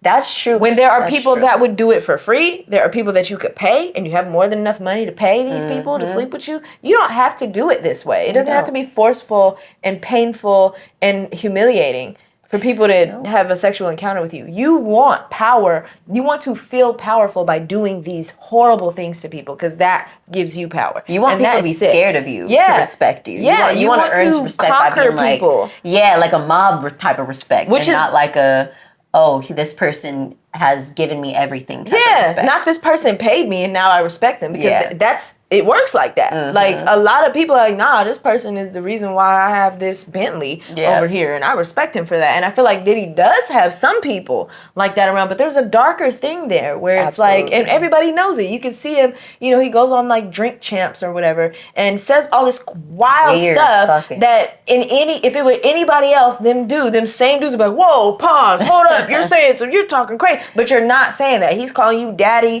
telling he like, yeah, I like when you scrambling like that, daddy. Like, you could say that. Oh. And all of y'all are just scrambling. Oh, yeah. Like, what? That's crazy. Yeah, that's fucking If that had been anybody else. Come on. You could have let Biggie and Tupac be friends, and that shit would have blown the fuck up. Like, they would have blown the fuck. But because it's not you're not in the fucking spotlight. That's the thing that I was really starting to see, is that like jealousy, the jealousy, the envy. Oh my gosh, she's jealous. Like, I want me in the picture, me in the middle of everything. I want to be talked about. I want to be no matter what that means. And that's fucking sick. After seeing that documentary, I really am like, man, I wish he would have gotten more time. Like, for me, I feel like there are still some pending cases. There are. I don't know how many of them are criminal versus civil cases. I know the Tupac one is a criminal case. Yeah. I hope more cases come out, because there are so many more crimes. The Kirk Burroughs guy said that he was sexually assaulted. Yeah. By Diddy. He was abusive. He was abused. There was a part in the documentary where Diddy's son Justin, they say that he was allegedly, I guess, involved in a shooting. Yeah. At a studio. Yep. They not kill, I guess. Almost. Was that dude Lil Rod? Oh yeah. Was that Lil Rod or Lil Rob? I think Lil Rod, he was the producer dude. Yeah, and he was saying that he was at the studio. Yeah. And Diddy and his son Justin go into this bathroom. He hears a gunshot. They leave the bathroom. He goes into the bathroom and sees a dude laying on the ground bleeding. Bleeding out. A dude he didn't know, and he said he grabbed some towels, put pressure on the wound. They called an ambulance, and they didn't want the ambulance to be in front of the studio. Which is like, what the fuck are you talking about? There's a man that's about to die. He's like, dude. So he brings the dude outside, puts him in the ambulance. He survives, but he's like, after that, he never saw that guy again. Something that was mentioned in that documentary too that was really interesting, speaking of Justin, because I'm like, man, his fucking kids, and I know everybody's like, oh, his poor kids. Something that somebody said, I don't remember if it was Kirk or if it was somebody else, but it was like, I think it was Kirk, when he was like, something that Diddy didn't do, he didn't raise his kids to like grow up to be like, to take over the business, to like, be a better version of him. He raised them and groomed them to be just like him, like in the current mode that he's in. And I thought that was a very interesting point, because I'm like looking at his kids and I'm like, wow, that's very true. Almost except for the girls, all of them are grown, all the men are grown, and none of them have like taken over or been like announced to kind of take over Bad Boy or any of that. They're just kind of coasting off the coattails. Yeah, just like and I think that's another testament to him not wanting to share his spotlight. Like, you're not really using what you have and really giving it to your kids so that they can have their own business and be their own thing. Because it's like, why aren't these kids set up better? Yeah. Why don't they have skills? They could have been in music school or whatever, dance classes. True. Like, they could have absolutely been, but instead they're like little props and trophies in your life instead of having their own things. Involved in your little freaky weird shit. And then the last thing that I want to talk about is that juror, that girl. Honestly, both of them pretty much sucked. They were so bad. They pretty much sucked. I feel like the man that they picked was somebody who was absolutely somebody that did not understand, or maybe he was a little bit of a domestic abuser himself. Oh yeah, he had absolutely. His wife. He did not care. He's like, you don't get to enjoy your life and say you were abused. What are you talking about? What are you talking about? He's like, it was really a love story. What? Huh? He was terrible. Also, that girl, I don't remember her name, but that juror, you were a fan. man. You How did you get not played? have be on that jury. Like, How did you get who was the prosecutor? How did you allow that person to remain on the jury? Both of those people. How? And I thought that was like that. It's interesting that those were the only two jurors we saw, and it was like, it's because of y'all, motherfuckers.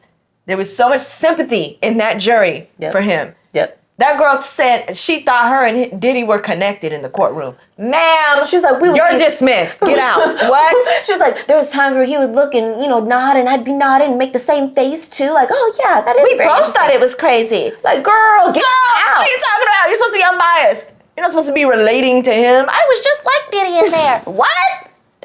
Go. She's like, what the hell? What are you talking I about? wasn't really a fan of Diddy, but I did grow up in the same, around that same time when he was super famous. I did really love that song. I seen him nod his head like that on Making the Band. Like, what the fuck? So you follow him for real? You're a fan, Miss Ma'am. That juror girl was just, I'm sorry. Definitely compromised, definitely a fan, definitely prosecutors L for keeping her For real. on the thing. I mean, and I do get what they were saying where it's like he wasn't on trial for domestic violence. Why wasn't he charged? That's what I'm saying. What was going on there? Like, it's illegal to beat on people. it is. So why was that not a charge? If that would have been a charge, we might have had a different outcome in this case. Maybe. We don't know. The documentary kept it very clear at the beginning, middle, and end. They were like, look, just so y'all know, he was charged for these many things. He only got, or he was on trial for these many things. He only got charged for trafficking or transportation for prostitution. Oh, yeah. He was charged with all of these things. He only got sentenced and what do you call it? Convicted, there we go. Of transportation and prostitution For and all 50 these months or things. whatever. So it's like, okay, well, still, it's honestly, it's but still fuck Diddy. What he did to Kirk Burrows, terrible. The All whole the situation people. with Tupac and Biggie, all the people he assaulted, all the people that he took advantage of. All the pending trials. Yeah, I hope it all goes the way of the victims. Yeah. Another thing is him and his son. Weird. Very weird weird. relationship. You know what I mean? All of his, well, I don't know about Albie Shore's son, but like Christian and Justin, they both seem like they got some very strange. It's super weird, dude. Yeah. It's super weird. And blessing on the twin girls. Like, I know. oh my I hope gosh, the they're young girls. protected. Somebody's protecting them because it seems like a nasty world they're all living in. Nasty work. Diddy sucks. Anyway. That part. I believe it. Whatever y'all say he did. He did that He shit. probably did it. Another thing I want to talk about is Welcome to Derry. Oh, yes. Episode 7 just came out, so spoiler alert. Right, If spoiler you are alert. not caught up on Welcome to Derry. Episode 7, the way it ended, they better not kill Will. They better not. Well, they don't. They won't. They won't. Because in it, he's Bruh's dad. The black boy in the movie, he was Bro's dad. Yes. Okay. So I was wondering, how is this connected? Is it like right before the movies, or is it like way before? Like, I don't know the timeline. it's like a generation before, I guess. Okay. Yeah. So Okay. like, do you remember in the first movie where like the little black boy, he's like being forced to kill the lamb and he's about to Yes. so Will is the dad who's like, he's being hella like honoring. He's like, just stop being just do it. Yeah, just Yeah, be yeah, man. And he shoots the lamb in the head. So that's Will. So Will doesn't die. So I think good, Will 'cause gets, is like- my favorite character in the show. But something I does like happen, Will. He's so like cute. to make them stay in Derry. Something Yeah. happens because, Because why would you stay in Derry after all of that? and he seems like just, and what's interesting is that like the grandson who's in the movie, or I guess Will's son in the movie, he, the thing that it uses to make him scared is like the fire with the hands coming out of the door. And I'm like, oh, I wonder if he's giving him memories of Will's instead, Oh, see? Interesting. I'm going to have to rewatch it. I know just the see. lore. Now that, having that connection. Mm-hmm. I will also say The Mob. That Terrible, but also historically accurate. I know. That scene was so tragic. I kept thinking, like, please let this be Halloran's just vision. Okay. Let this just be a vision of Halloran, and then he comes back too, and he's like, okay, we'll give you the guy, you know what I mean? Or something like that. I'm just like, oh. Dude tried to turn himself in, and they were like, no. Because they knew. That he was going to get strung up. Yeah. And he was like, you ain't stringing up nobody today. Yeah. And my thing is this. Okay. Y'all are upset with this person for allegedly killing some kids. He didn't, but your punishment for him killing kids is for you to burn some kids alive? Crazy. How? How is that? You burn a whole bunch of innocent people. The man you think is guilty included in those innocent people, but whatever. You think this guy is guilty. Your solution is to burn everybody in this area, and you think you're morally superior? Sick. What the hell? You don't want to take this man back and get him back in jail and bring him to justice? That's not what this is about. And that leads me to believe the one guy who they were like, oh, him, what was it, Stanley or whatever. That was the husband of the woman he was sleeping with. Yes, it was. It leads me to believe he knew that man was sleeping with his wife. And he didn't want it to get out. And he's the butcher who, Mrs. Halloran and Hanlon. Hanlon. They be fucking me up. Yeah. Hanlon, Mrs. Hanlon. She's the butcher that she met at the beginning when he was like, oh, I don't really see, strangers or something, whatever. And she was like, oh. And he's like, no, I don't mean it like that. But really, come to find out, you're racist as fuck. Like, you're a racist piece of shit. Just like the rest of these bitches in Derry. Like, oh my gosh, it's sick. And then, of course, it shows up feeding on everybody's fear and death. Like, and then that lady, I knew that if there was fear, if they knew they thought he was here. So, girl, you were sleeping with this man. You work to get him out of prison and then tell where he's at. Use them as bait. To get your daddy. And then it was so irritating when she finally was like, you're not my dad. Duh. Who knows how many countless kids Didn't your dad die 30 sacrificed. damn years ago? Girl, what are you talking about? You were a child when your dad died. You're like 40 right now. And you've sacrificed so many kids. You're not my dad? Duh. No shit. Girl, duh. She's like, oh, and there's always this shadow that comes upon him after, and I just know that he's in there. Girl, what are you talking about? What are you talking about? Are you dumb? When she was like, you're not my dad, I was like, duh! Are you kidding me? He's been using you. You did all of this? And then I was like, dang, how many people has she done this to? How many people has she set up? How many of these situations has she created just to get it to come out, thinking it's her dad? And you know what was interesting is how like he like opened his mouth and the whole light thing and had her like floating. How he's like, everybody floats down here, blah blah blah. He did the same thing to Will. He did, and but he left her like to get. Remember, she was getting taken by the ambulance. Oh, that's right. When usually in the movie he takes them down and they're down there floating. Yes, you're right. So I'm like, I wonder what that means. Like, what does that do? Does that like wipe your memory? Like, what does that do to you for real? It does something to your psyche. It has to. Yeah. It has to. She probably gonna end up at that. What is that place called? Yeah, the place she works. I was gonna say Shady Pines, but that's for girls. She ended up at Shady Pines. But damn near, yeah. I don't fucking remember. Some asylum. Anyway, she ends up there.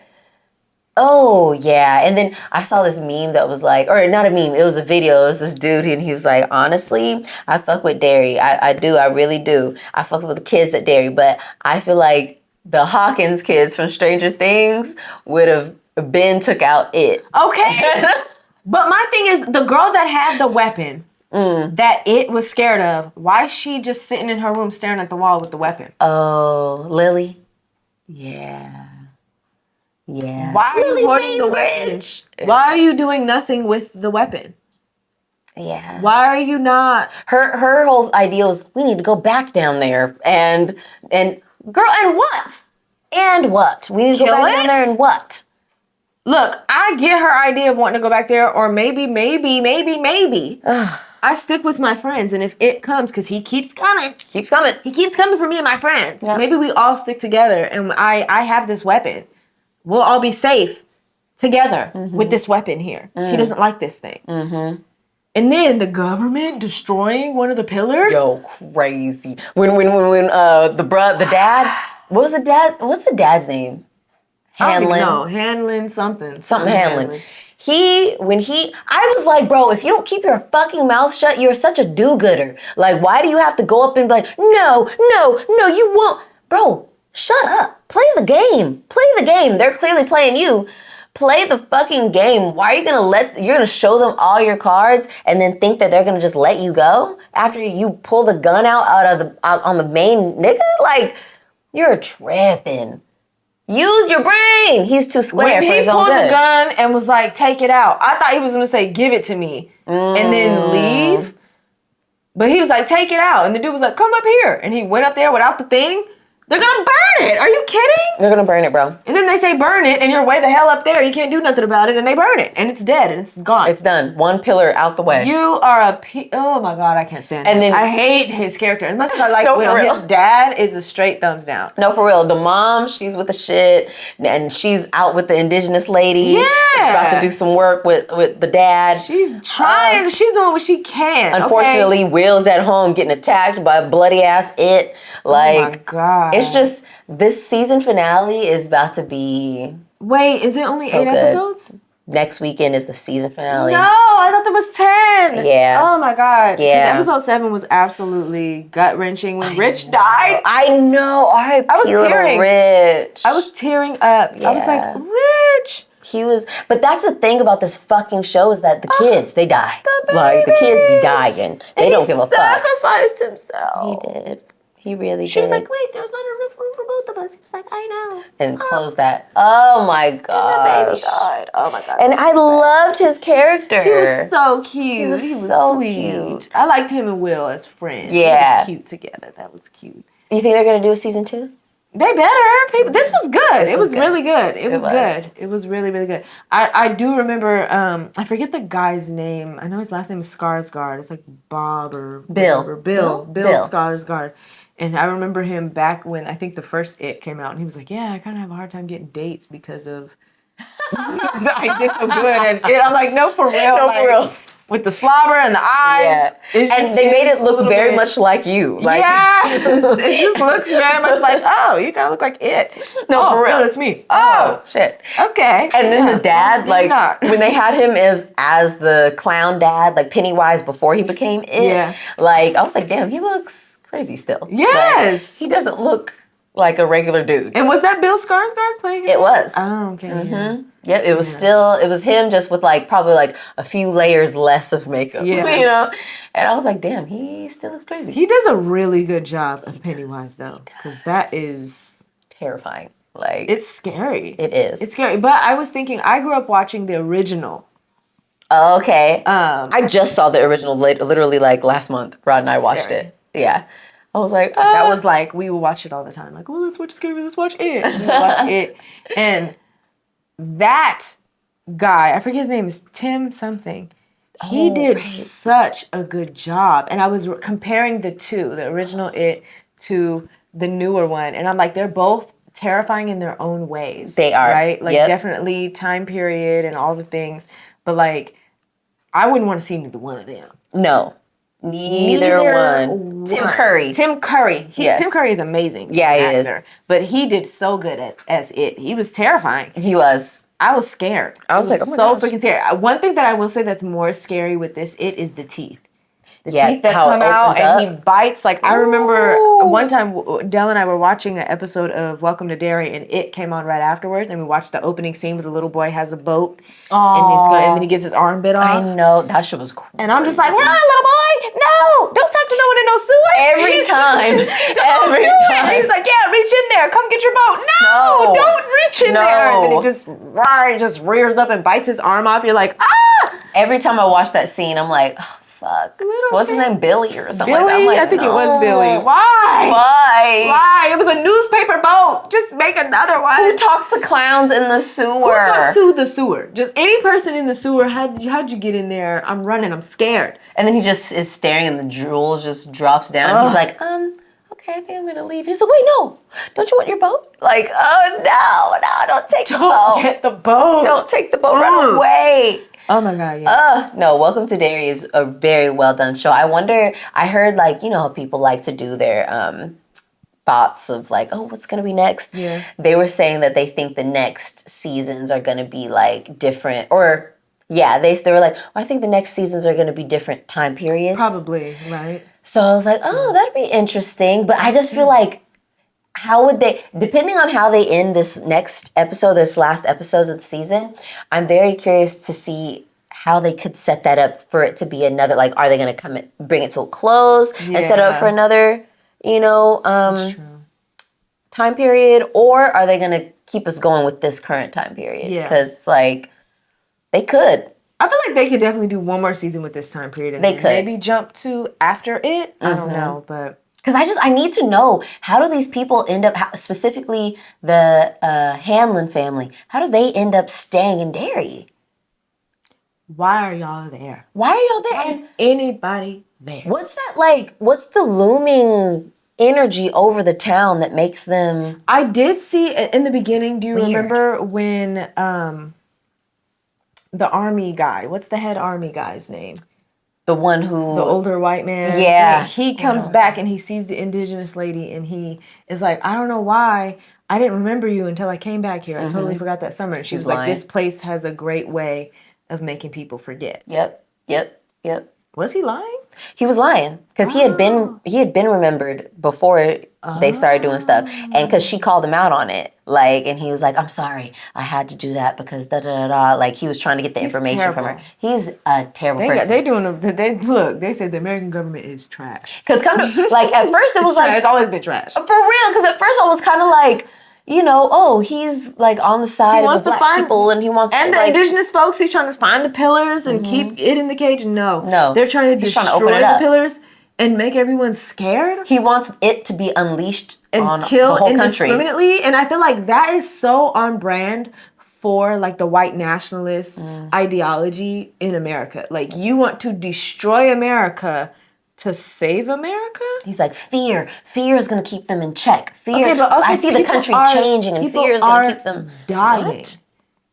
Kids, people children are being killed indiscriminately. And he was like, but that's less people than, what is it, than what crime causes or whatever the fuck he said. We're all going to die. Like, you don't understand. Fear is what powers this being. Unchecked, full of fear, he is going to ruin everybody. He is going to kill everyone. Yeah. He's going to take over the world. Yeah. And you'd rather that than all of us live harmoniously and just deal with the human-made problems that are here? Crazy. And I really liked the indigenous people's role in the show. I thought that was a really cool touch. Where they're just like, hey, every 7 years, we just got to try to make sure it ain't us. They were like, well, we got to track it as much as we can. And I'm like, damn, the indigenous people really do be saving.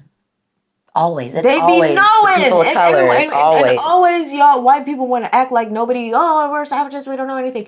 No, I think you guys might be the savages that don't know anything. I'm sorry. In this situation, yeah, it seems a little savage to want to let a weird entity that is targeting children specifically out to wreak havoc on the communities, all to sow fear and get people to obey you.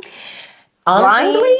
It's what in the world? That just doesn't make any damn sense, honey. It really don't. I was listening to the official podcast pairing of the show. Who is it again?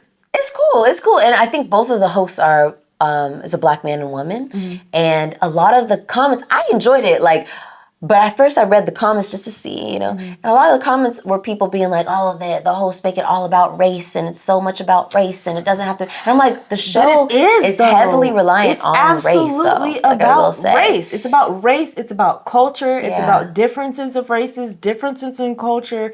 Like, there's a lot going on here to where, like, if you trusted the indigenous communities and peoples the way that we should trust those people and the wisdom that they have, none of this shit would be happening. I'm gonna be honest, and if you focus on a certain time period in American culture and specific people, like black people or indigenous people, are involved in those stories, that has a lot to do in that story. You know what I mean? Even if you focus on white people, race is still a big part of it. And that show, how are we gonna watch a mob of masked white people, which is crazy because I'm like, damn, they've always done this. Put on a hood. You want to obscure your face because you're doing stuff that is quote unquote white pride, but are you proud? Why are you hiding your face? Right.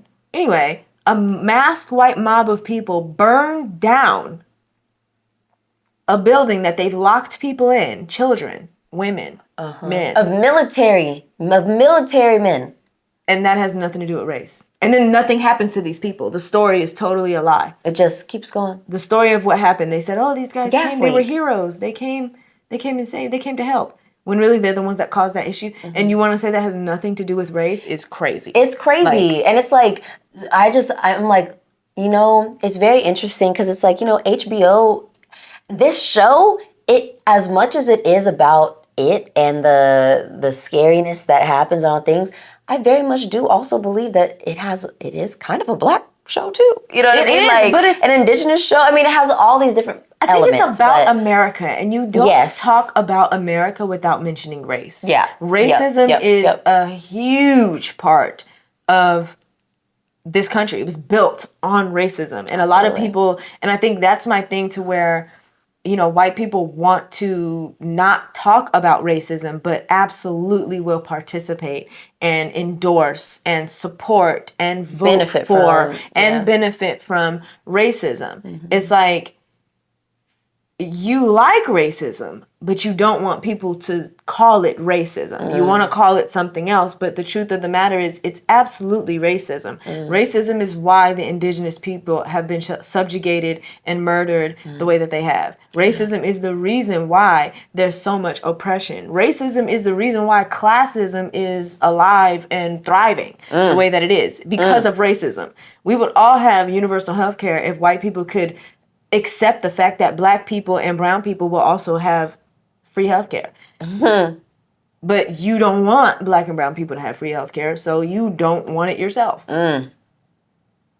And so, again, we're not going to do no commentaries on America without mentioning racism. You can't. You can't do an accurate commentary on this country without talking about it because it's so big, especially now. Like, really? Yeah. Especially now? The nutso part is like, you're going to tell me right now, today, that racism doesn't exist? Come on when now. The president is a 34-count felon who is spewing racism and hatred on a daily. every fucking day? Yeah. Stop it. You're not going to tell me it's not real. And if you're going to say, why are we talking about race? Why aren't we? Why aren't we? It needs to be talked about more. Like, the fuck? So, anyways, Dairy, very well done. Very good show. Super excited Very to good see show. how they close this out. It's sad. I will say is. episode 7 will have you Thinking. if I had my druthers, I would have rather watched this when all the episodes were out because leaving off on episode 7, you feel a little bit like, damn. It does. I need to watch Bob's Burgers. No, for real. I need something light. I need some levity. I need to feel good. Yeah. We should watch Balto. Yeah. I'm scared. I don't know. Let down and damn. Dead ass. Close to home. Yes. Very much. The last one I'll talk about is Frankenstein. Frankenstein. So good. So good. I just recently watched it and it was like, because I remember we were talking about it and you were like, I was asking you, should I watch it? Is it worth it? And you're like, yeah, it's good. But it's good. Yeah, and that's pretty much what you were saying. You're like, it. oh, it does a little bit of this, it does a little bit of that. It is a little time consuming, but it's worth the watch. And finally, Rod and I watched it. He ended up falling asleep before it even got to part 2.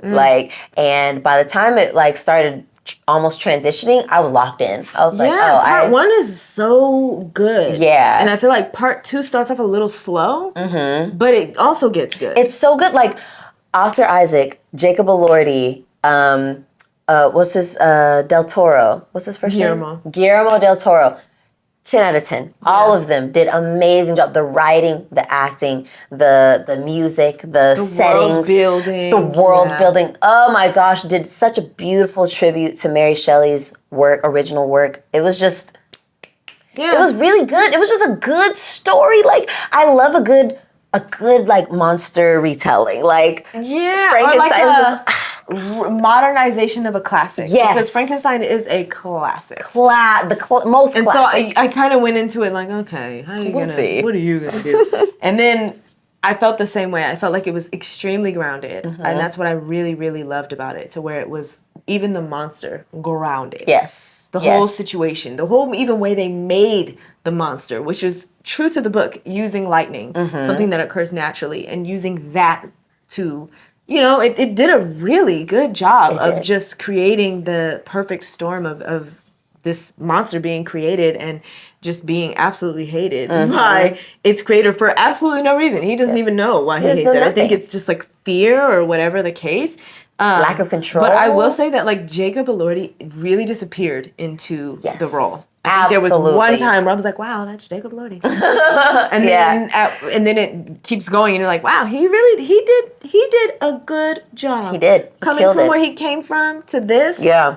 He killed it. Honestly, he ate it up. In Euphoria, when he like toward the end seasons or the end episodes of Euphoria, I was like, oh my God. Like, again, he really leaned into that crazy role that he plays, and you forget that he, like, oh my God, you feel like you're watching him crazy. Yes. Like, oh, is he crazy? Is he a bad person? And then you see some of his other movies where he's like being a lighthearted guy, and then you see something else like in Kissing Booth that I was talking to you about a little earlier, or you see like Saltburn, and you're like, oh, interesting. Like he has a really good job at becoming the role that he's in, and I think Frankenstein really solidified that because he's like unrecognizable. Yeah, because the monster is like, you know, you say monster, but the monster is absolutely innocent. He is. The monster is a brand new to this world creature being, and you know, he did a real good job of bringing that to the character of like new to the world. I'm walking around and all of this is new. Even his body movements, very awkward, I'm just learning how to walk baby deer type of movements, and it was really good. I really enjoyed it. I want to rewatch it. Yeah, it is a little long. That's the only thing that I will say. Like it's like 3 hours long. it's a little long, but it's a good watch if you have time. It's definitely a good watch. Also, Oscar Isaac. Really, Oscar Isaac's a great actor. He's an amazing actor. He's so good. Is. I have not seen him do anything that I was like, oh. No. He's always good. Even if the movie is bad, he's great. Good. He also does a good job at becoming the character that we're looking at. Like, you never think, like, you know how we were talking about Pedro Pascal earlier, how it was like when all those movies came out back to back to back, and you're like, okay, after a while, even though Pedro is a great actor, we're just watching you. Yes. And again, I don't think that Pedro Pascal is not talented. No. I think he kind of also did his own self a disservice and his artistry a disservice by just spreading it so thin. You know, and I think Oscar Isaac, very good example of he's somebody that's also, he's in a lot of things. He is. But I think the things are so spread out, or just spread out in a way that it makes sense, and he's able to actually focus on these characters. And absolutely somebody that I look to that I'm like, wow, he's a great actor. Yes. He's somebody that if I see him in it, I'm probably gonna watch it. I'm probably gonna watch. Yes. You know. Did you watch Moon Knight? I did. I liked it. I did too. He did good as Moon Knight. He did One of good my favorite things that he was in, it's a thing called a movie called Marriage Story with him and Jessica Chastain. You were telling me about that. Very good. Very, very good. No, he's one of those actors who I saw him, like, when I started recognizing him, I saw him in something else, like, oh my God. It's, again, a period piece. I can't remember the name of the movie, but it was a period piece, and I rewatched it, and I was like, oh, that's Oscar Isaac. Like, oh, and there's heck of movies. Like, he's been around for so long that there are movies that you'll watch like that. We're like, what? That's him. Yes. Yeah, they killed it. It was very well done. Kudos to the whole team. Okay, so we didn't say Welcome to Derry. What are you rating it? Oh, right. Our ratings. We didn't rate it. That's right. And then we'll rate Frankenstein. Out of 5 stars, I mean, I'm trying to think. Okay, what would make it not 5? You know what I mean? Like, that's really where I'm going with it, because I'm like, I could easily. I think I'm gonna go with 5. Honestly, what is lacking? I'm gonna give it a 4.9 just because there's only 8 episodes. What are you talking about? Okay, that's true. That's true. Give us more. That's true. Give us more. But honestly, it's very good. It's very good. How long is each episode? Like an hour or 45? Probably like 45 to an hour or something, right? It's longer than 30 minutes for sure. Yeah. Okay, so I give you a little. Okay, then 4.9. Give you something to live up to. Yeah, see what I'm saying? Something to inspire to. And then, okay, Frankenstein. What are you rating it? Ooh. Gosh, that's another one where it's like, why would I not? It's just too long. I'm sorry. That's true. The length. I think, okay, if it's going to be long for me, I don't like the disruption of the pacing. Okay. Because I feel like part one builds, and we get here with part one, and then it kind of drops all the way down for part two, because it's almost like a beginning. We start all the way at the beginning. Yeah, that's true. Not all the way at the beginning, but we start at the beginning of the monster's life. And I wish it was a little more woven instead of part one, part two. That would be my only thing. So I would say I'd give it like a 4.9 for that reason. That's a good reason.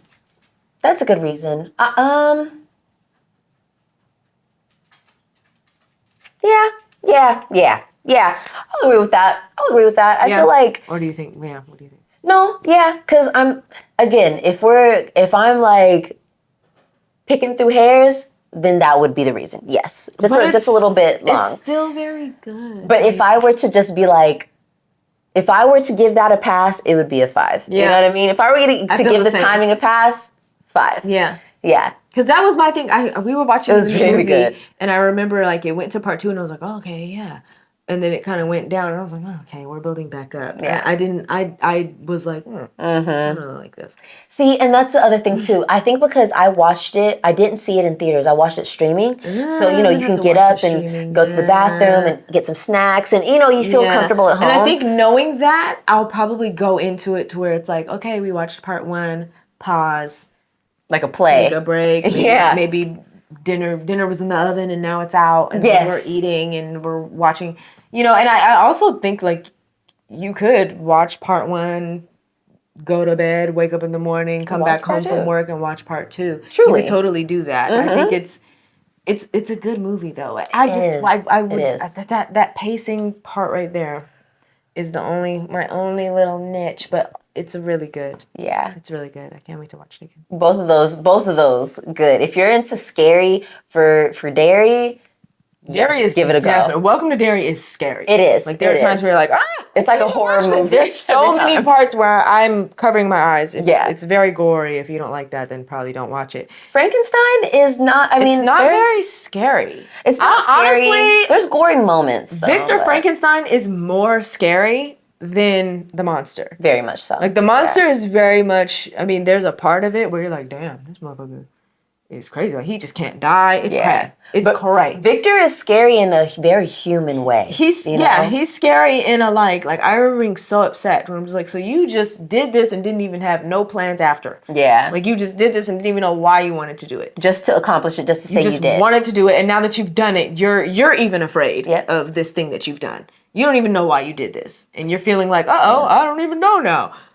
You're an idiot. You are. It was a lot to watch him. Like, they did a lot with the body parts. You know what I mean? I was like, oh, my God. Okay. Oh, my God. And then the way he was treating the bodies? Yes. When he was going up to people and, like, who were about to get hung. Going to those war zones and stuff. Oh, my God. It was like, these people are still people. They're still alive. And you're like, open your mouth? Oh, no. You're going to be dead in 5 years or 5 months anyway. Right? So don't even worry about it. Like, oh, my God. It was terrible. It was a lot. He was terrible. The real monster was Victor Frankenstein. Very much. And that's why it's called Frankenstein. Yeah. Because the monster's name is not Frankenstein. Mm-hmm. Oh, what would you rate Diddy series? Girl, Diddy series, I'm going to give it a cool little 4.3. I'm giving it a 4.3 because it was very entertaining and it teaches you a lot of things. But it's also like,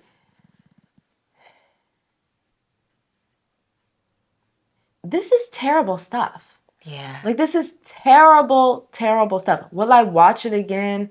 Probably not. No. Also, some of the stuff you learn, you're almost like, oh, I wish I didn't know that. Yeah. Like, you were raping men and women? Oh, gosh. You raped that lady and then, like, recorded it and played it at a party? What are you doing? What the fuck is wrong with What is wrong with you? What's going on? So it's really, for me, 4.3, just because, I guess it did need to come out. Yeah, I'm gonna give it. But also, I'm gonna give it a 4. Like I feel like not because it was poorly done, but same. Like some of the information is just heavy. Like I'm just like content, yeah. content, and people. Also, too, I feel like some of the stuff that we heard, I was like, we kind of knew some of that already. You know what I mean? Like it was like some of the stuff I was like, okay, Culturally, maybe, but I feel like I do think it was necessary. The point 3 comes from, I think this was necessary to come out. For sure. Like, especially right now. I think this story did need to be told. Agreed. You know what I mean? Definitely needed to be These told. people, I like that people that had been silenced by Diddy found a voice in this documentary. And so whatever you want to say about 50 Cent and his motives, the fact that these people got a space to tell their stories and speak their truth, that's where it's giving me, that's where you get important. The point 3. I think that is awesome. Like, we do need to empower people to speak their stories, especially when it comes to these abusers that are, billionaires, quote unquote. Right. Ooh, wee. Ooh. Well. But yeah, if you haven't watched these, let us know what you thought. If you haven't, watch and come back. Maybe, right. We always here. Right, exactly. Maybe you listen to the spoilers and were like, this is actually making me want to watch it. Because, we might have left stuff out. Yes. There's context. There's all the things. So watch it for yourself and let us know. Right. Our thank you today is going to Scholastic. We all remember those book fairs and those little books. I had so many Scholastic books. Same. But they have launched a free streaming app called Scholastic TV. And it's available on Roku and Amazon Fire TV. And it's a place where kids can watch shows like Clifford the Big Red Dog, The Magic School Bus, and Goosebumps, and all of our Scholastic favorites for free. Right. And I think that is so cool when we have funding for PBS being taken away. And honestly, these are some of my favorite. I like watching Clifford, and I loved The Magic School Bus. That was like my favorite little thing. I used to love being Frizzle. Yeah, you get a substitute teacher and they just put on an episode of The Magic School Bus. Love it. So check it out. If you have kids, if you're a millennial that just wants to download it for the nostalgia. It's free. Why not support it? It does have ads, but of course, if it's going to be free, it's going to need to get its money from somewhere. So support, guys. I think that's cool. Shout out. Thank you, Scholastic, for bringing educational TV to families and children, because you're cutting PBS, you're hurting kids. I don't know what this administration's obsession with hurting kids is, but it's real sick. It is. Thank you, Pennywise is loose. Okay, I don't know what's going on. It's fucking weird. Oh my gosh, and that's why we really need to stay as connected as possible. Yeah. So with that being said, we want to stay as connected as we can with you all. So please hit us up through our emails if you want to send us a little listener letter. Share with us your thoughts on some of the shows that were mentioned, or maybe the hill that you're gonna die on. Right. Or maybe you have a show or movie or book that you'd like to recommend. We're open to that as well. We sure are. You can slide in the inbox, heyhowtobereal@gmail.com. You can also follow us on Instagram, TikTok, Substack, and YouTube at howtobereal. You can find us on all the platforms. I'm at justsay_tay. I am at the Tasha B. Yes, and as always, please go ahead and like, comment, rate, review on any of these platforms that you're listening to or watching on. It helps us reach more community members just like you. And, we aren't therapists. Like we mentioned, we're not therapists. Take all this with a grain of salt. We just have these therapists, okay? They help us through this good old thing we like to call life. That part, even though today wasn't really a therapy-heavy thing, but yes, absolutely. We just dropped a newsletter. So we usually like to drop our newsletters at the first week of the month. So go ahead and check it out on Substack. We already gave you the location of where to find it. And Tosh, what's your Substack? Oh, my Substack is, I think it's also the Tasha B on Substack. Period. She's doing an amazing story series right now. Yeah, I'm doing a short story series. And part 3 just dropped. It was very steamy, very a little hot. spicy adult content. It's a really good. So go ahead and check that out. And this week's random reel is on me. And, I'm going to leave us with a Toni Morrison quote. We kind of talked about her briefly. Love her. Let's go. And it's from the book called Song of Solomon, a book that I read in high school that really stuck with me. And I felt like this quote was very fitting. If you want to fly, you got to give up the shit that weighs you down. Let it go. Okay. Really do. Clear it out, y'all. This is the year of the snake. We're clearing the path. Next year is the year of the horse, so we can move it forward. Clear it out so you can see where you're going. Let it rain and clear it out. Hey, let it rain and clear it out. Toni Morrison said that. And with that, stay real.